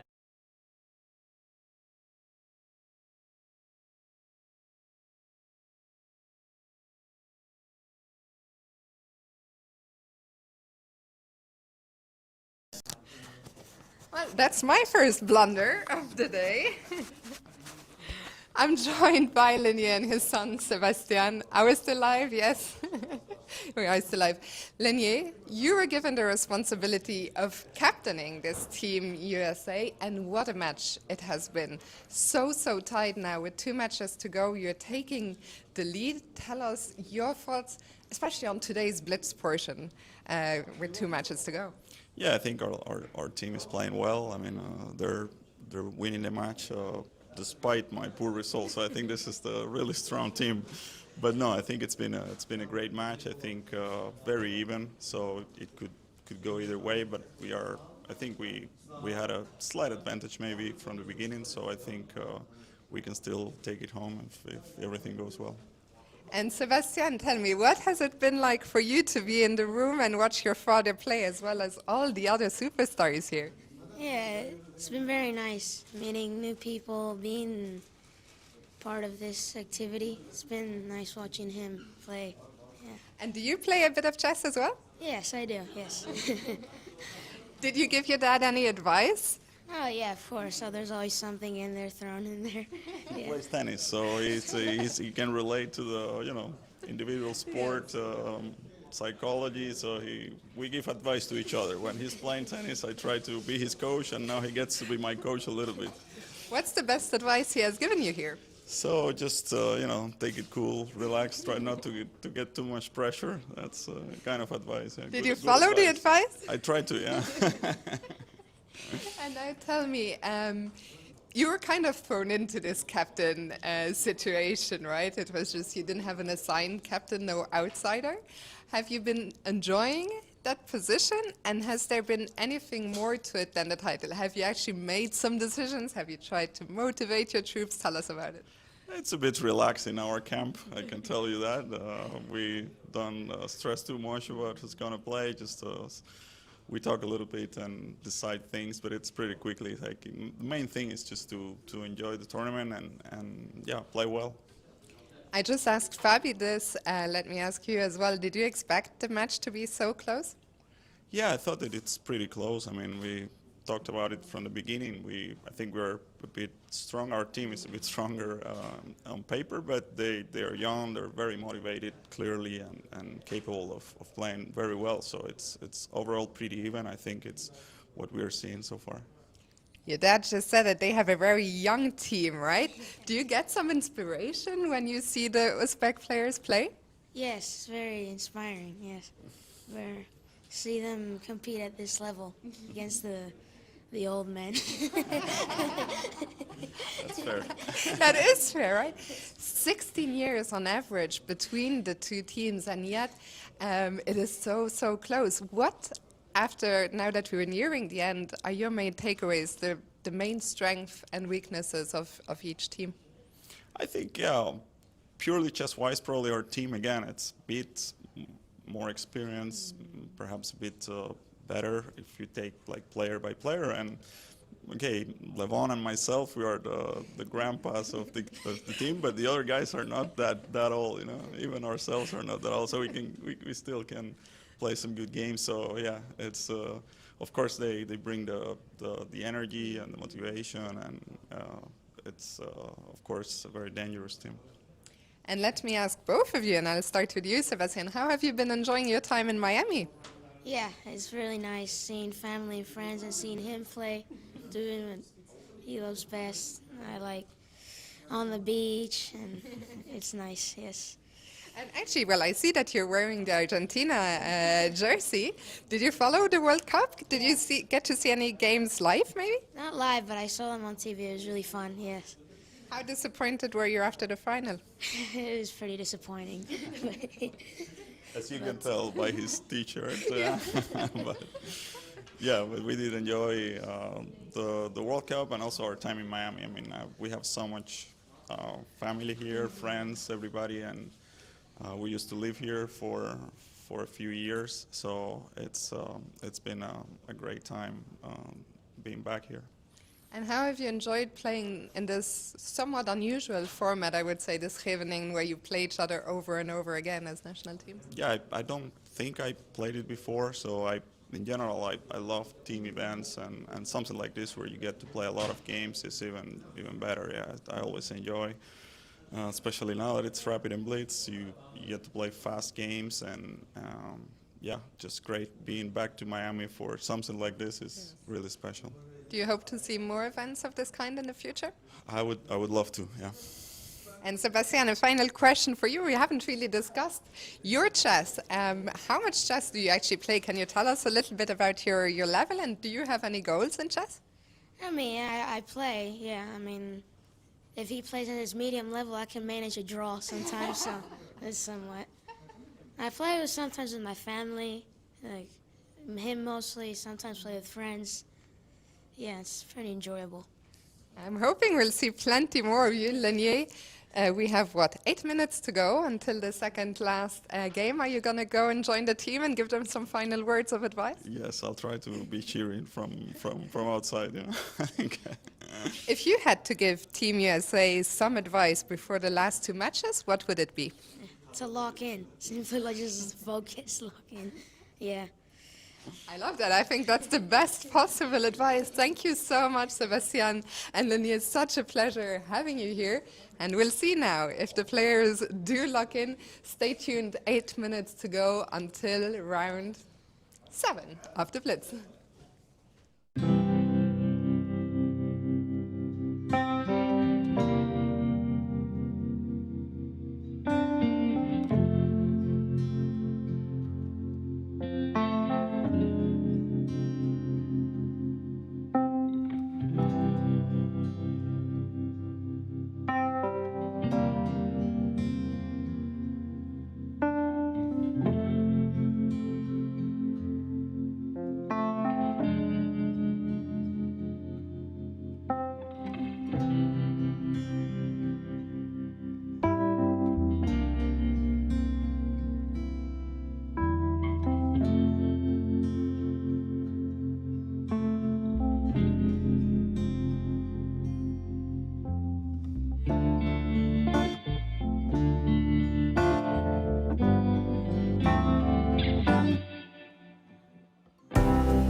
Welcome back, Hello, everyone. We're having the match between Uzbekistan and USA. Penultimate round coming up. And as you can see at the top, USA leads by a single match, 11-9. And here's our Blitz standings. Yes, we have not only the standings for the matches, we also have board standings. And You're right. so far, Uzbekistan is leading actually by these points, which means it can affect the tie breaks in case if we have a tie.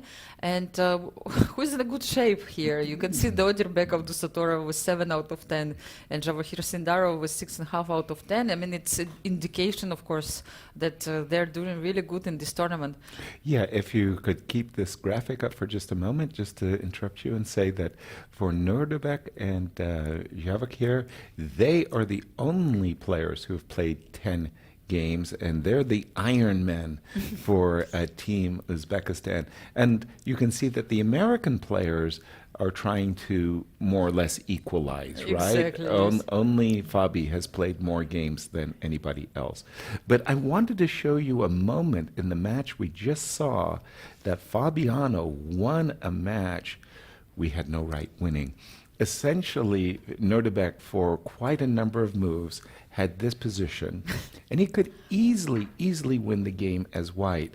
And maybe it's a little bit hidden, because you're constantly threatening queen takes h7. This was checkmate. all my This focus is, on, yeah. This is the focus.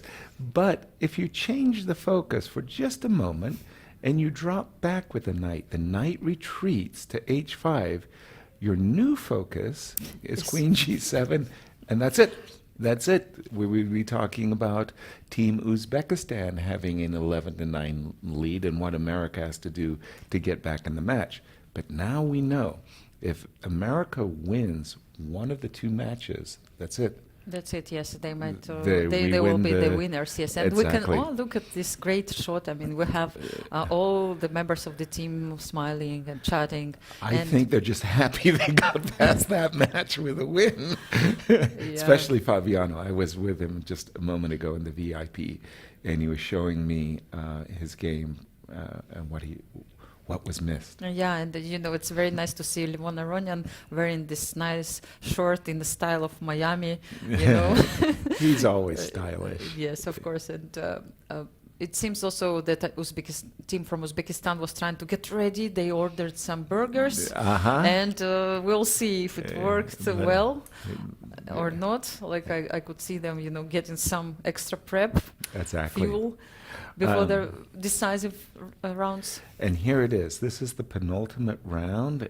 Again, Team USA, if they win, that's it, they win the match. If the match is tied, in terms of tiebreaker points, the final round could absolutely swing, and Uzbekistan could win the match. Very, very close. Which game would you like to focus on? I see that we have nice sample of 4 different openings to choose from. Yeah, I mean, it's really hard to choose any of these games. I mean, so exciting stuff is happening in all of them. Yasser, like, maybe we should choose between Levon's game against Javokhir Sindarov, or That's fine. would you like to see also Hikaru's game? I don't remember whom we followed closely the previous time. And Yeah, which game you find more exciting, judging from the opening? Well, really, I think it's the play of Hikaru has been the joker in the competition. He has played very poorly at times, and at other times he has been the hero of matches as well. But Levon, I want to say, also kind of falls into that. He has been having a topsy-turvy event, and let's take a look at the game between Levon and Sindarov. And for me, I like black. Sindarov's position. Why? I like the 2 bishops, and I like the fact that this square f4 might in the future be a home. I like the fact that black has bishop on g5 in many positions. I don't like the fact that this knight on c3 has no future. Like, His where are future you is- going? Where are you going? So from black's point of view, king f8, king g7, these are happy moves. What do I do with the bishop on c1? Not sure. What do I do with the king on e1? Not sure. So Levon has some challenges in this game. Sindarov played, I want to say, a soft move, queen c7. I don't see purposefulness of that move. I would have preferred king f8 to g7. Let's see how it goes. Bishop b2, okay, just developing. When you put the bishop on b2, you're really anticipating that you're going to get a c5 and a6. Okay, wow. Levon, he's got ice in his veins. He just played the move king c1. I think inviting now that b5. this game is trying to Please. develop, I mean, Where? look at the bar down there. You know, Wesley Wesley has huge advantage, and this game is Well, really important since he plays against Nodirbek, Abdusattorov, Let's another top jump to player. it. Just quickly jump to see like what happened, and knight he's is on a- g6, right? He is Yes. missed. When you play the move knight h4, everybody understands that knight f5 is a problem. When your bishop is on b3, suddenly a bigger problem occurs. And what has happened is this exchange, there's no way to save this exchange in the future. And Wesley has a very attractive option. I don't think I could resist. Rook takes d6, and knight takes g6, and rook takes f6, followed by bishop takes h6. Knight takes f8, everybody understands. Also quite you win nice an exchange, right? It's good. But rook takes d6, rook takes f6, bishop takes h6 is a wonderful sequence for Wesley. And Wesley could be winning. Yeah, it looks like right out of the box with that sequence of moves. Yeah, at the same time, like maybe one quick look of Hikaru's game until we go to our central game. By the way, just to see. And guess what he did? You were right. He Yes, went right for it. It was too tempting. Yeah. Wesley's looking good. Hikaru, let's go. Quick look, yes, to We understand just what's jumped to the happening game here. between Shamsiddin with the white pieces, Hikaru Nakamura with the black pieces. That looks very even. Maybe white is a little bit better because the knight on c6 is misplaced. Yep. Nothing too special going on here. Yes. I'm going to go back to the game of Wesley So versus Nodirbek because I'm expecting that It might terrible finish things are going to happen to Nodirbek's king, and it might finish shortly here. Yeah, so like also, the time-wise, I mean, both players are doing same well, let's say. Yeah. And with the last move, Wesley's preparing also to push his pawns Forwards, exactly. G3, F4. Basically, this knight on G6 is also a problem. Is a problem piece. F4, knight to D4 to F5. I couldn't resist. I just couldn't resist. Very set position for the moment for Nodirbek. Yes. Yeah. And Levon is also seems like doing quite well. I mean, but if Yasser, you would like to stay with this game for some time, I of don't course. know if we're going to see a handshake or not because it's getting really, really desperado here for Nodirbek. He's played a good move, getting his queen out of the tempo and pinned the knight, but the knight just dropped in on the f5 square. Wow. Positionally, it's overkill. Yeah, just I don't know what to do against this h pawn, which will just H4, running, like h4, h5 moment. is also quite tempting, right? I mean, despite the fact that there are many nice continuations, I also don't know like what you're going to do against all this pawn. Like even c4, I like bishop d5, yes. I like just bishop to d5 taking up. When you anchor your pieces on active squares, you're not doing yourself an injustice. It's a really good decision. Rook d8 is another one of those moves that I just couldn't. Well, here you've got to trade queens, but rook d8 is another one of those decisions I just couldn't resist either. The rook, I love pinning my opponent's pieces. In that move, c4. Okay, where would you like to go? It feels, Yasser, that this game is like good for Going. Wesley. Just let's see what Levon is doing. It seems like he's completely winning too. Okay, he is an exchange up At the moment, yes, and also look at the pieces, and extra pawn as well, and also like not so many pieces left on the board, and it seems like his position is also totally winning. Yeah, he is winning. Unfortunately for him, he is understandably concerned about some dark squares.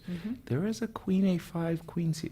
Like if I play a move like queen g6, just defending the knight, you just have to make sure, that. And also, of course, there's a queen e8. Yeah, I just checked it that there is this queen e8, knight c8 idea, Yeah. and maybe he decided to play it safe and just exchange the queens Oh, yes. to make sure that there are no tricks. no Yeah.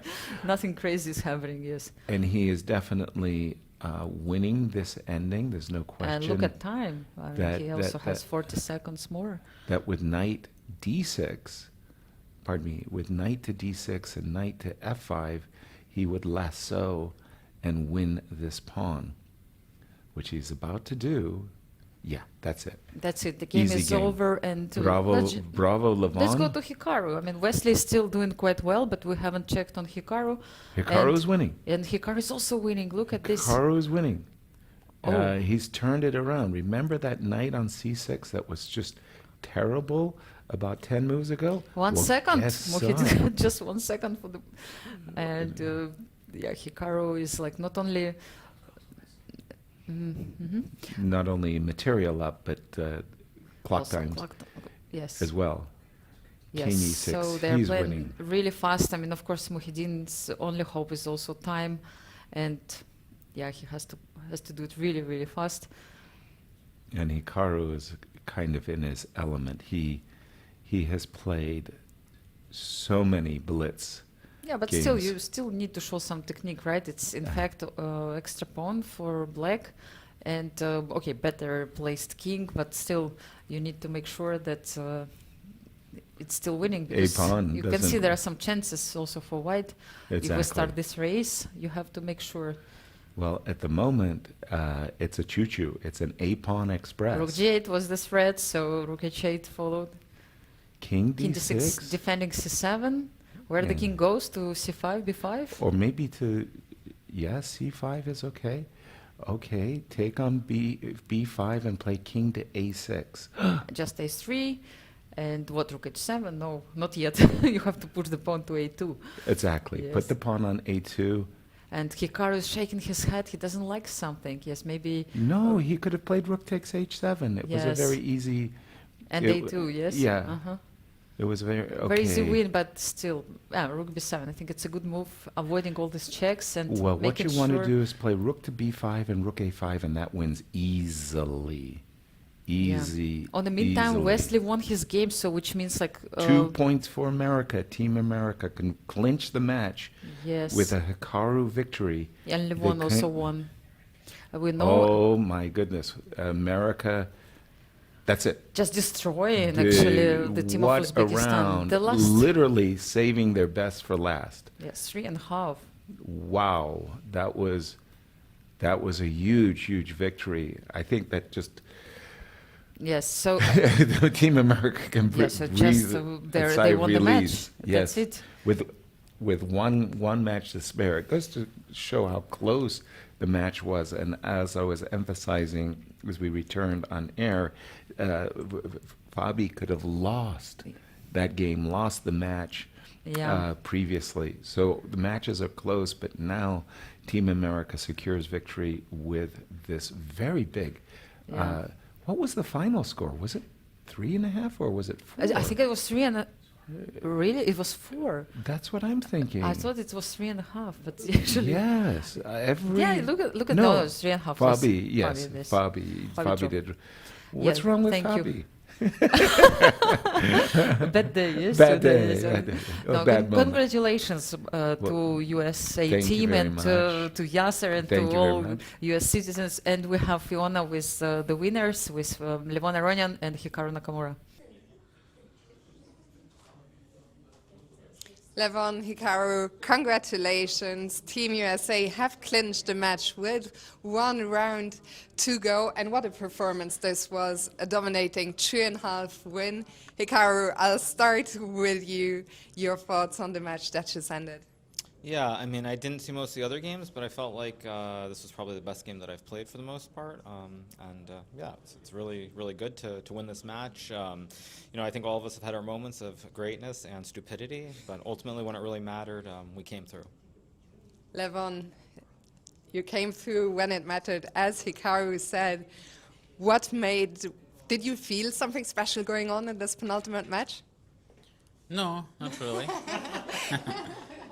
Yeah, No, I thought we'd just have some kind of a position.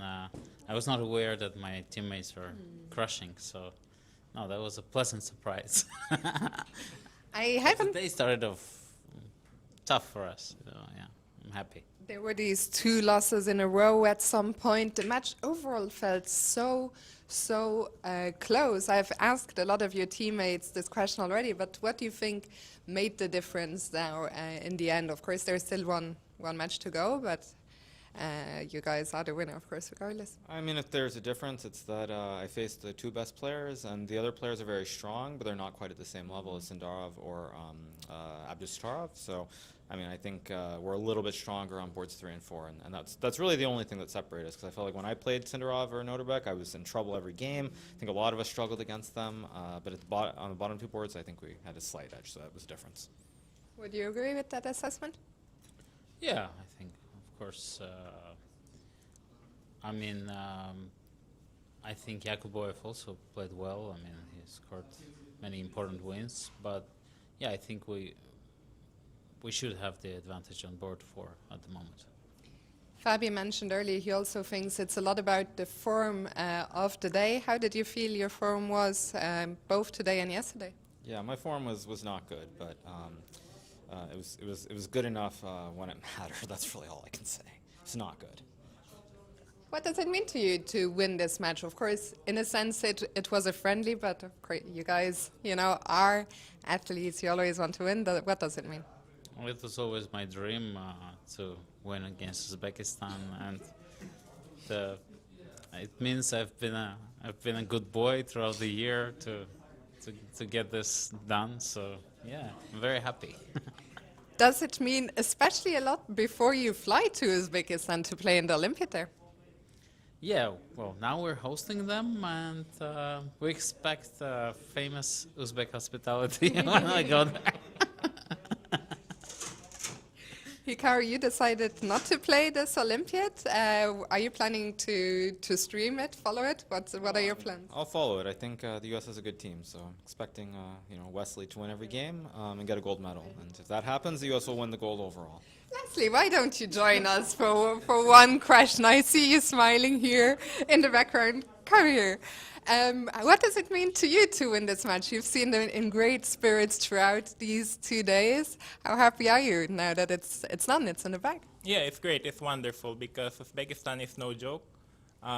They're still improving every year. But I said Sindarov, his talent is limitless. His potential is limitless. Also Nodirbek. The first Nodirbek. yeah, they're still improving, and this is a huge year for them. So I really look forward to playing in the Olympiad. Maybe in a couple of years, Hikaru will join us, and then we'll be at full strength. Yeah. Are you planning to play at least one more Olympiad? If I play one more, it'll be my last. And I can't remember who of you have already asked this and haven't, but your thoughts on the format that you played in, and also on the team spirit and getting to spend this time together in maybe a slightly more relaxed setting than usual. Yeah, I mean, the format's great. I mean, perhaps I don't like the double colors or some of these little things that we're not used to at other events, but overall it's a fantastic event. It's kind of funny to play the same player with the same pieces 2 games in a row. I think Levon had something similar. But overall, yeah, it was fantastic. It was great to be around the team. And it's also really fun to play against a team that's really motivated and inspired. I mean, I think for most of us, at least on the U.S. side, we're a little bit older, a little bit more relaxed. But, the Uzbeki team, they had all their fans, they had a couple of coaches, and they were out to kill us. So it feels good that we were able to hold our own. Yeah, it feels great also because they're very good, but we also have a very friendly team. Everyone talks to each other. We're all in great terms. We're all friends. Like in the Olympiad, Levon always shows me some of his wonderful prep ideas, like the winner. Actually, Fabi was saying that you two were discussing some openings back there. Levon, how was it for you? You're probably one of the players who has the best track record when it comes to team events. How did you enjoy this experience? I love playing for the team, and I love playing with people who like me, and that's what I feel in this team. So, yeah. It's very hard not to like you, to be fair. Thank you. Yeah. No, it's great. Well, I think we're going to let you get ready now for this final round of the match. Thank you so much to all three of you, and congratulations once again as we head back into the studio. Thank you so much, Fiona. It was a beautiful interview with the winners of this match with USA team. So many nice things they said. Yasser, what stayed with you the most? This idea that Levon, a team player, great team player for Armenia, sharing his insights with what are also his rivals, after all. At the end of the day, yes. There's a U.S. championship coming up immediately after the Olympiad, and there will be a big fight for the national title as well. But at the team events, you share openly what's going on, and well, it's worked for Team USA. Yes, and what Hikaru mentioned, that his form was good enough to win this this match. Yes, so it means that it was fine at the end of the day. Yes, he had some outstanding moments and some really dreadful ones as well. So it felt like he was in mixed form. Yes, for those of you who are wondering what are we still doing here, we still have one more round to go, and that was a deal from the very beginning. No matter what the score is, and no matter of the fact that the USA team already clinched the victory, we still have a fun round of chess. And I think the most important stake in this match was pride. Yes, and some pride. It feels. But I think especially for the Uzbek team, they're going to take away from this a great deal of experience, a bonding experience too. That they've come to the United States and enjoyed our hospitality. I like what Levon said, that in return, when we go to Uzbekistan, we're expecting some very nice hospitality from Uzbekistan as well. I don't know what exactly he meant by this. I see some different ideas here, but no matter what, it's they really what also US team really felt is that Uzbekistan team came here not only for vacations, but basically to kill them. Yes, and if they have given them a chance, they would do so. And I wonder, of course, that what will happen in this last round. Yes, sir. Have you ever won the tournament a few rounds to go? Oh gosh, yes, numerous times, and very happy about that, because you play more freely. You play without the tension, that competitive tension. You still want to finish on a high note. I don't expect that American players will collapse knowing that they've already won the event. But I think that big victory that just occurred, the first time in the whole match that America really showed that it was what it was capable of, 3.5-half, maybe they'll run up the score. You just never know what's going to happen. The games have started, and we're seeing. I think Nodirbek of Abdusattorov was against Wesley. They have again some fun, yes, some theoretical battle again. Overstead, that variation, and how funny that Nodirbek is going to be facing the same opening twice. Before, I believe he started with maybe it was d4, but also he included queen h5, and this time we have a very different approach. Remember when Hikaru's king got stuck on the queen side? That was not good with the a6. Now Wesley says, look, Hikaru, this is the way you should have played it. Yes, and I must say, this looks a lot better than the earlier match. Interestingly enough, Nodirbek is not immediately going for the recapture of the pawn with knight takes d4.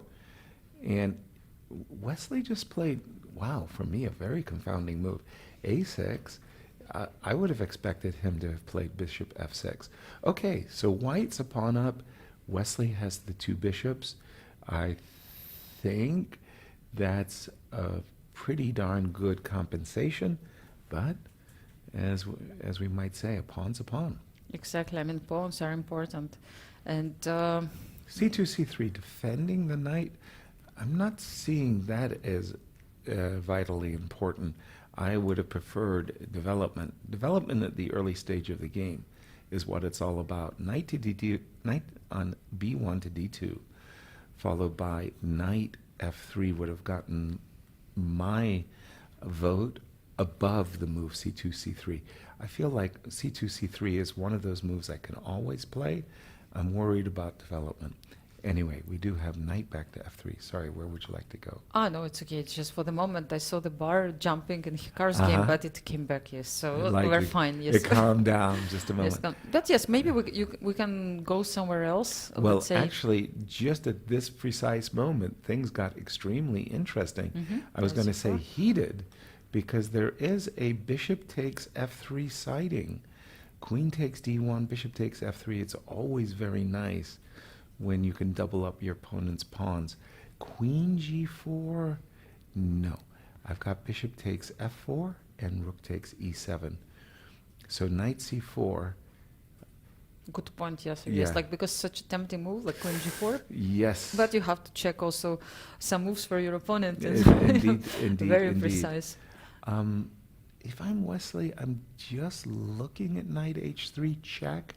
It probably does not work, let me emphasize that. But you know, you don't want to just acquiesce to the trade of queens if you miss some attacking motif. You really feel angry with yourself. But at the moment I don't see, and I think this move knight C4 was really brilliant, brilliantly timed. And what did he do? On knight Whoa, E3, whoa, whoa, he whoa, played whoa, whoa, whoa, whoa, what is that? Wait, rook takes E7. E7? I don't understand. What, for what, the what, moment. what? Yes. Rook takes E7, queen takes D3. Look at the bishop takes reaction of the F3, players also. Like Wesley and tried to play it calm, but Nodirbek kind of gave him a glance with the eyes there. Oh, we also have another way of playing it. It's also not bad. Knight on F3 to E5. But then I can take with the knight back. I'll no? trade But, queens and rook yes, takes rook E7. Don't So forget, there I'm are a many. pawn up. All endings, all endings. So a knight E5 and rook takes E7 is a better ending for Nodirbek. But what is rook takes E7, queen takes E7? And this yeah, what he's happened. done Rook it. E7 is on the board. And that's two and what pieces. is Wesley's idea? Like bishop Bishop F3, you take with the 3. pawn. Yes, it's important somehow. Yes. Like you don't take with the queen. Checkmate. And I keep queen. So you can play rook to D8, which he has done. Queen F1. Good Queen point, Yasser, F1. just to make sure that Everything is tucked in safely. yes. But bishop F3 will damage the king side, but if you can't get your rook to the G file in time, okay, a cheapo. Yes. A cheapo for Wesley. Pay How do you attention. defend? Like bishop G5? I mean, are you trying to develop your pieces as soon as possible? Bishop G5 doesn't F6 is- answer my Yeah. issue of how I'm going to defend. Yeah. I'm Just F6. thinking Queen E1, sidestep, and maybe pin. It's hard to make this move, yes, after you made all these moves with your queen. Knight E5. Knight is- E5 was also a good way of dodging. Knight E3. Okay, that I don't really like. The problem is you really want to play bishop D2, but bishop D2 gets answered by bishop F3. Yes, so Wow, C4, shocking move. Again, I was thinking it was all about development and getting your pieces out, and instead he's played C4, a positional move. Queen E1. Queen E1, F4, no trickies. 95, yes, maybe. Okay, Wesley is just trying to fish in some troubled waters, but no, he's bishop He'll takes. take on F4, I guess. Or no, Okay, he just he goes got back. a pawn. He won a pawn back. That was a big success. Yeah, knight F4 was a bad move because of rook D1. So that's why I had to Yes. go to C3 to make sure that rook is not will not We- penetrate. Exactly. So his king. G5, yes, you go bishop all the way back. So you start to dream about a future C4 perhaps. Okay, he wanted to maintain a connection. with a pawn. This game has actually suddenly become a rather technical game. If you don't mind, give me a game that you would like. Shall we go to Sindarov versus Yeah, let's Levon? go to Javokhir Sindarov versus Levon, yes, game. Very because nice I'm position sure for White. White's looking great here. Look at him, powerfully doubled on the open file. Fantastic outpost for the knight on e5. Knights love being supported. That knight on e5 is getting a lot of love. Levon, desperate, has just played the move. Whoa, whoa, whoa. What was knight b7? Why did Sindarov misplace his knight? And now Levon is climbing back into the game. This is amazing. It's not that we decided to go there, and I think the game between Wow. Hikaru is finished. We see the game on our screen. Probably a balanced game, a draw. Did they agree? Yes, I to- think the game ended up in a draw. Yes, exactly. It's confirmed. And here, But now I think the game is actually gone haywire. It's no longer just a play on one goal, but now Black. Whoa, whoa, whoa! Rook Black F7. is. Look at this position. Oh my God. Oh my gosh! No, he's blundered his queen. Yes. Oh, Levon just blundered his queen. He is missed. Yeah, Rook and you can see D7. his reaction. Not so much time left as well. 3 seconds. He missed it. He just missed it. It's just a bad. Yeah, and he bad luck. resigns. And for the Okay, moment, we have congratulations to Javokhir. We have Fabiano. Fabiano is still playing. I we see. have Yeah. to check. Fabiano, he's doing well right now. Yes, an extra pawn. Yes.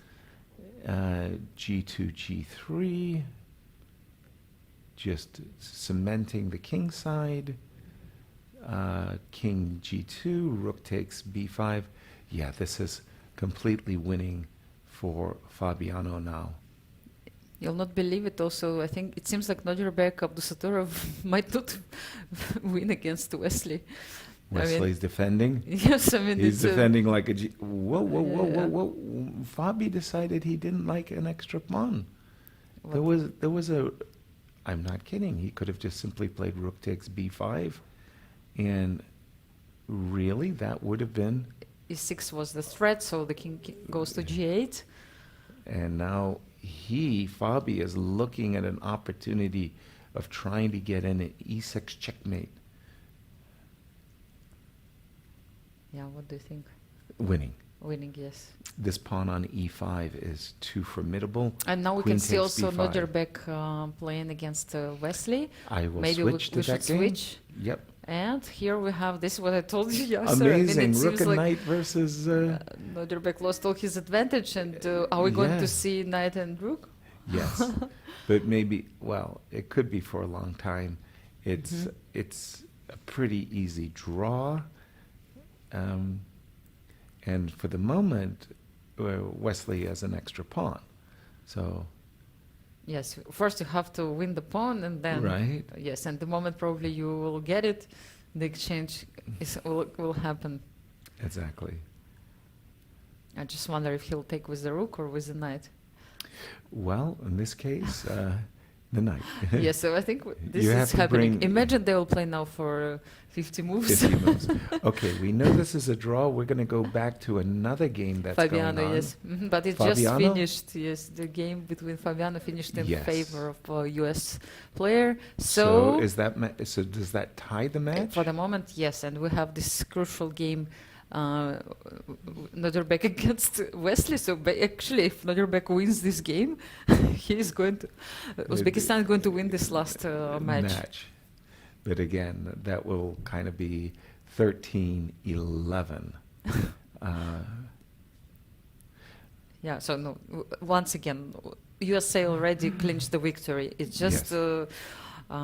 the extra game they're playing right now, and but still, you can see everybody's following. Of course, Yes. of course. What a move by Wesley. I would never have done that. I would have definitely have played rook to f1 check. Wesley is looking to run his king. Have you ever defended descending, Yasser? Like a knight and rook against rook? or I should say I offended the ending. That is to say, I've played the superior side. I see. And on rook and bishop versus rook, both I've defended and played the superior side. So in fact, Were I you had it successful? seven times. I was very proud of myself, and I would explain that I was always successful. I won it when I was better with the bishop, and I drew it when I was worse without the bishop. And I said I was the most successful player until Hikaru beat Magnus with the rook. against rook and Bishop, yes. by flagging him on in the Fischer Random World Championship played in Oslo. I was a witness for that one. Exactly the same ending. Of course, many people know about it. Happened in the game, famous game between Judith Polgar and Garry Kasparov, and it appeared, of course, in this Netflix documentary, Queen of Chess, which came out recently, and is about the life of Judith Polgar, her success, and her rivalry with Garry Kasparov. So, like, if you haven't seen it, I really recommend to everyone. To watch it, and so now you have also the idea how to defend this ending. Wow. Wesley is doing really good job. Well, I don't know that keeping his king on the h file. Nothing wrong with his way of defending. Yeah. You just like this exact moment, a checkmate in one threat is what was. No, but Nodirbek is playing this game like it's the most important game of his life, absolutely. and this is what I really like about him. For like the he World will Championship. play. It doesn't matter, you know. They will For play the until World the end. Championship. Yes. And now you should be playing King H4 to H6 and getting the king away from White's king. White has to have king, knight, and rook close to the king. And like for example, there I would have never encouraged White's king to get closer. So again, King H3, stay away from White's king. Stay away. They're so big chess fans, you know, yesterday. They're ready to Absolutely. play days and nights. It doesn't matter the result. They will just keep playing. And I remember that when Nodirbek actually won this World Rapid Championship, and I was interviewing him right after, and I asked him, like, are you happy? Are you enjoying this moment? He's like, no, tomorrow is Blitz. I mean, I just have to run and prepare. And he had he didn't show any emotions, basically. So these are fighters. I have been told that 50 moves have been reached. Really? And the arbiter, I think, the arbiter intervenes if 75 moves have been reached, because but it's it friendly means the match, players perhaps. don't know. Okay, well, I don't know we what know exactly the has final. happened. With that drawn match, the final score then becomes 14-10. Yeah. And it was really close. I mean, now It they're was really analyzing this close. game. Yes. So here we are. Let's check the final standings, and we have 14 points for US team, 10 points for Team of Uzbekistan. Look at them. Yeah. They're still laughing. Yes, no matter what. Yes. So, and actually, judging from the board points, Uzbekistan team did really good. Fantastic. Yes, almost level score. Yes, there only was 2 only points 2 points difference. between them. And once again, if you're looking at that graphic, Iron Man, Javokhir and Nodirbek played all the games. Fabi played 11 games. So he played more games Than anyone than else. anybody else on the team. And there was Lanier playing 7. Our congratulations to the American and we team. hear some applause, it seems. Exactly. For the moment. And actually, like before we go for the closing ceremony, it seems it will start pretty soon. I mean, I'm like we're a bit in a hurry because because of that.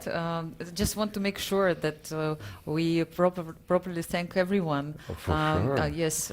So they will know now that I'm told that probably they I will was not expecting some fantastic gold medals, you know, solid gold, 24-karat gold medals for the American team. Wait for Levon. I will wait for the Olympiad. Yes, sir. No, I just wanted to make sure that we thank to everybody who were behind the scenes, in front of the scenes. Vadim's and his vision of this event especially, yeah? Yes, I think, I mean, great job. Vadim Rosenstein together with VR chess team made a really tremendous job, and also I think made this chess world a little bit more fun, you know, with this match. I'm sure that many people enjoyed it, including the players, we've heard from them, but also the viewers. Like, great format.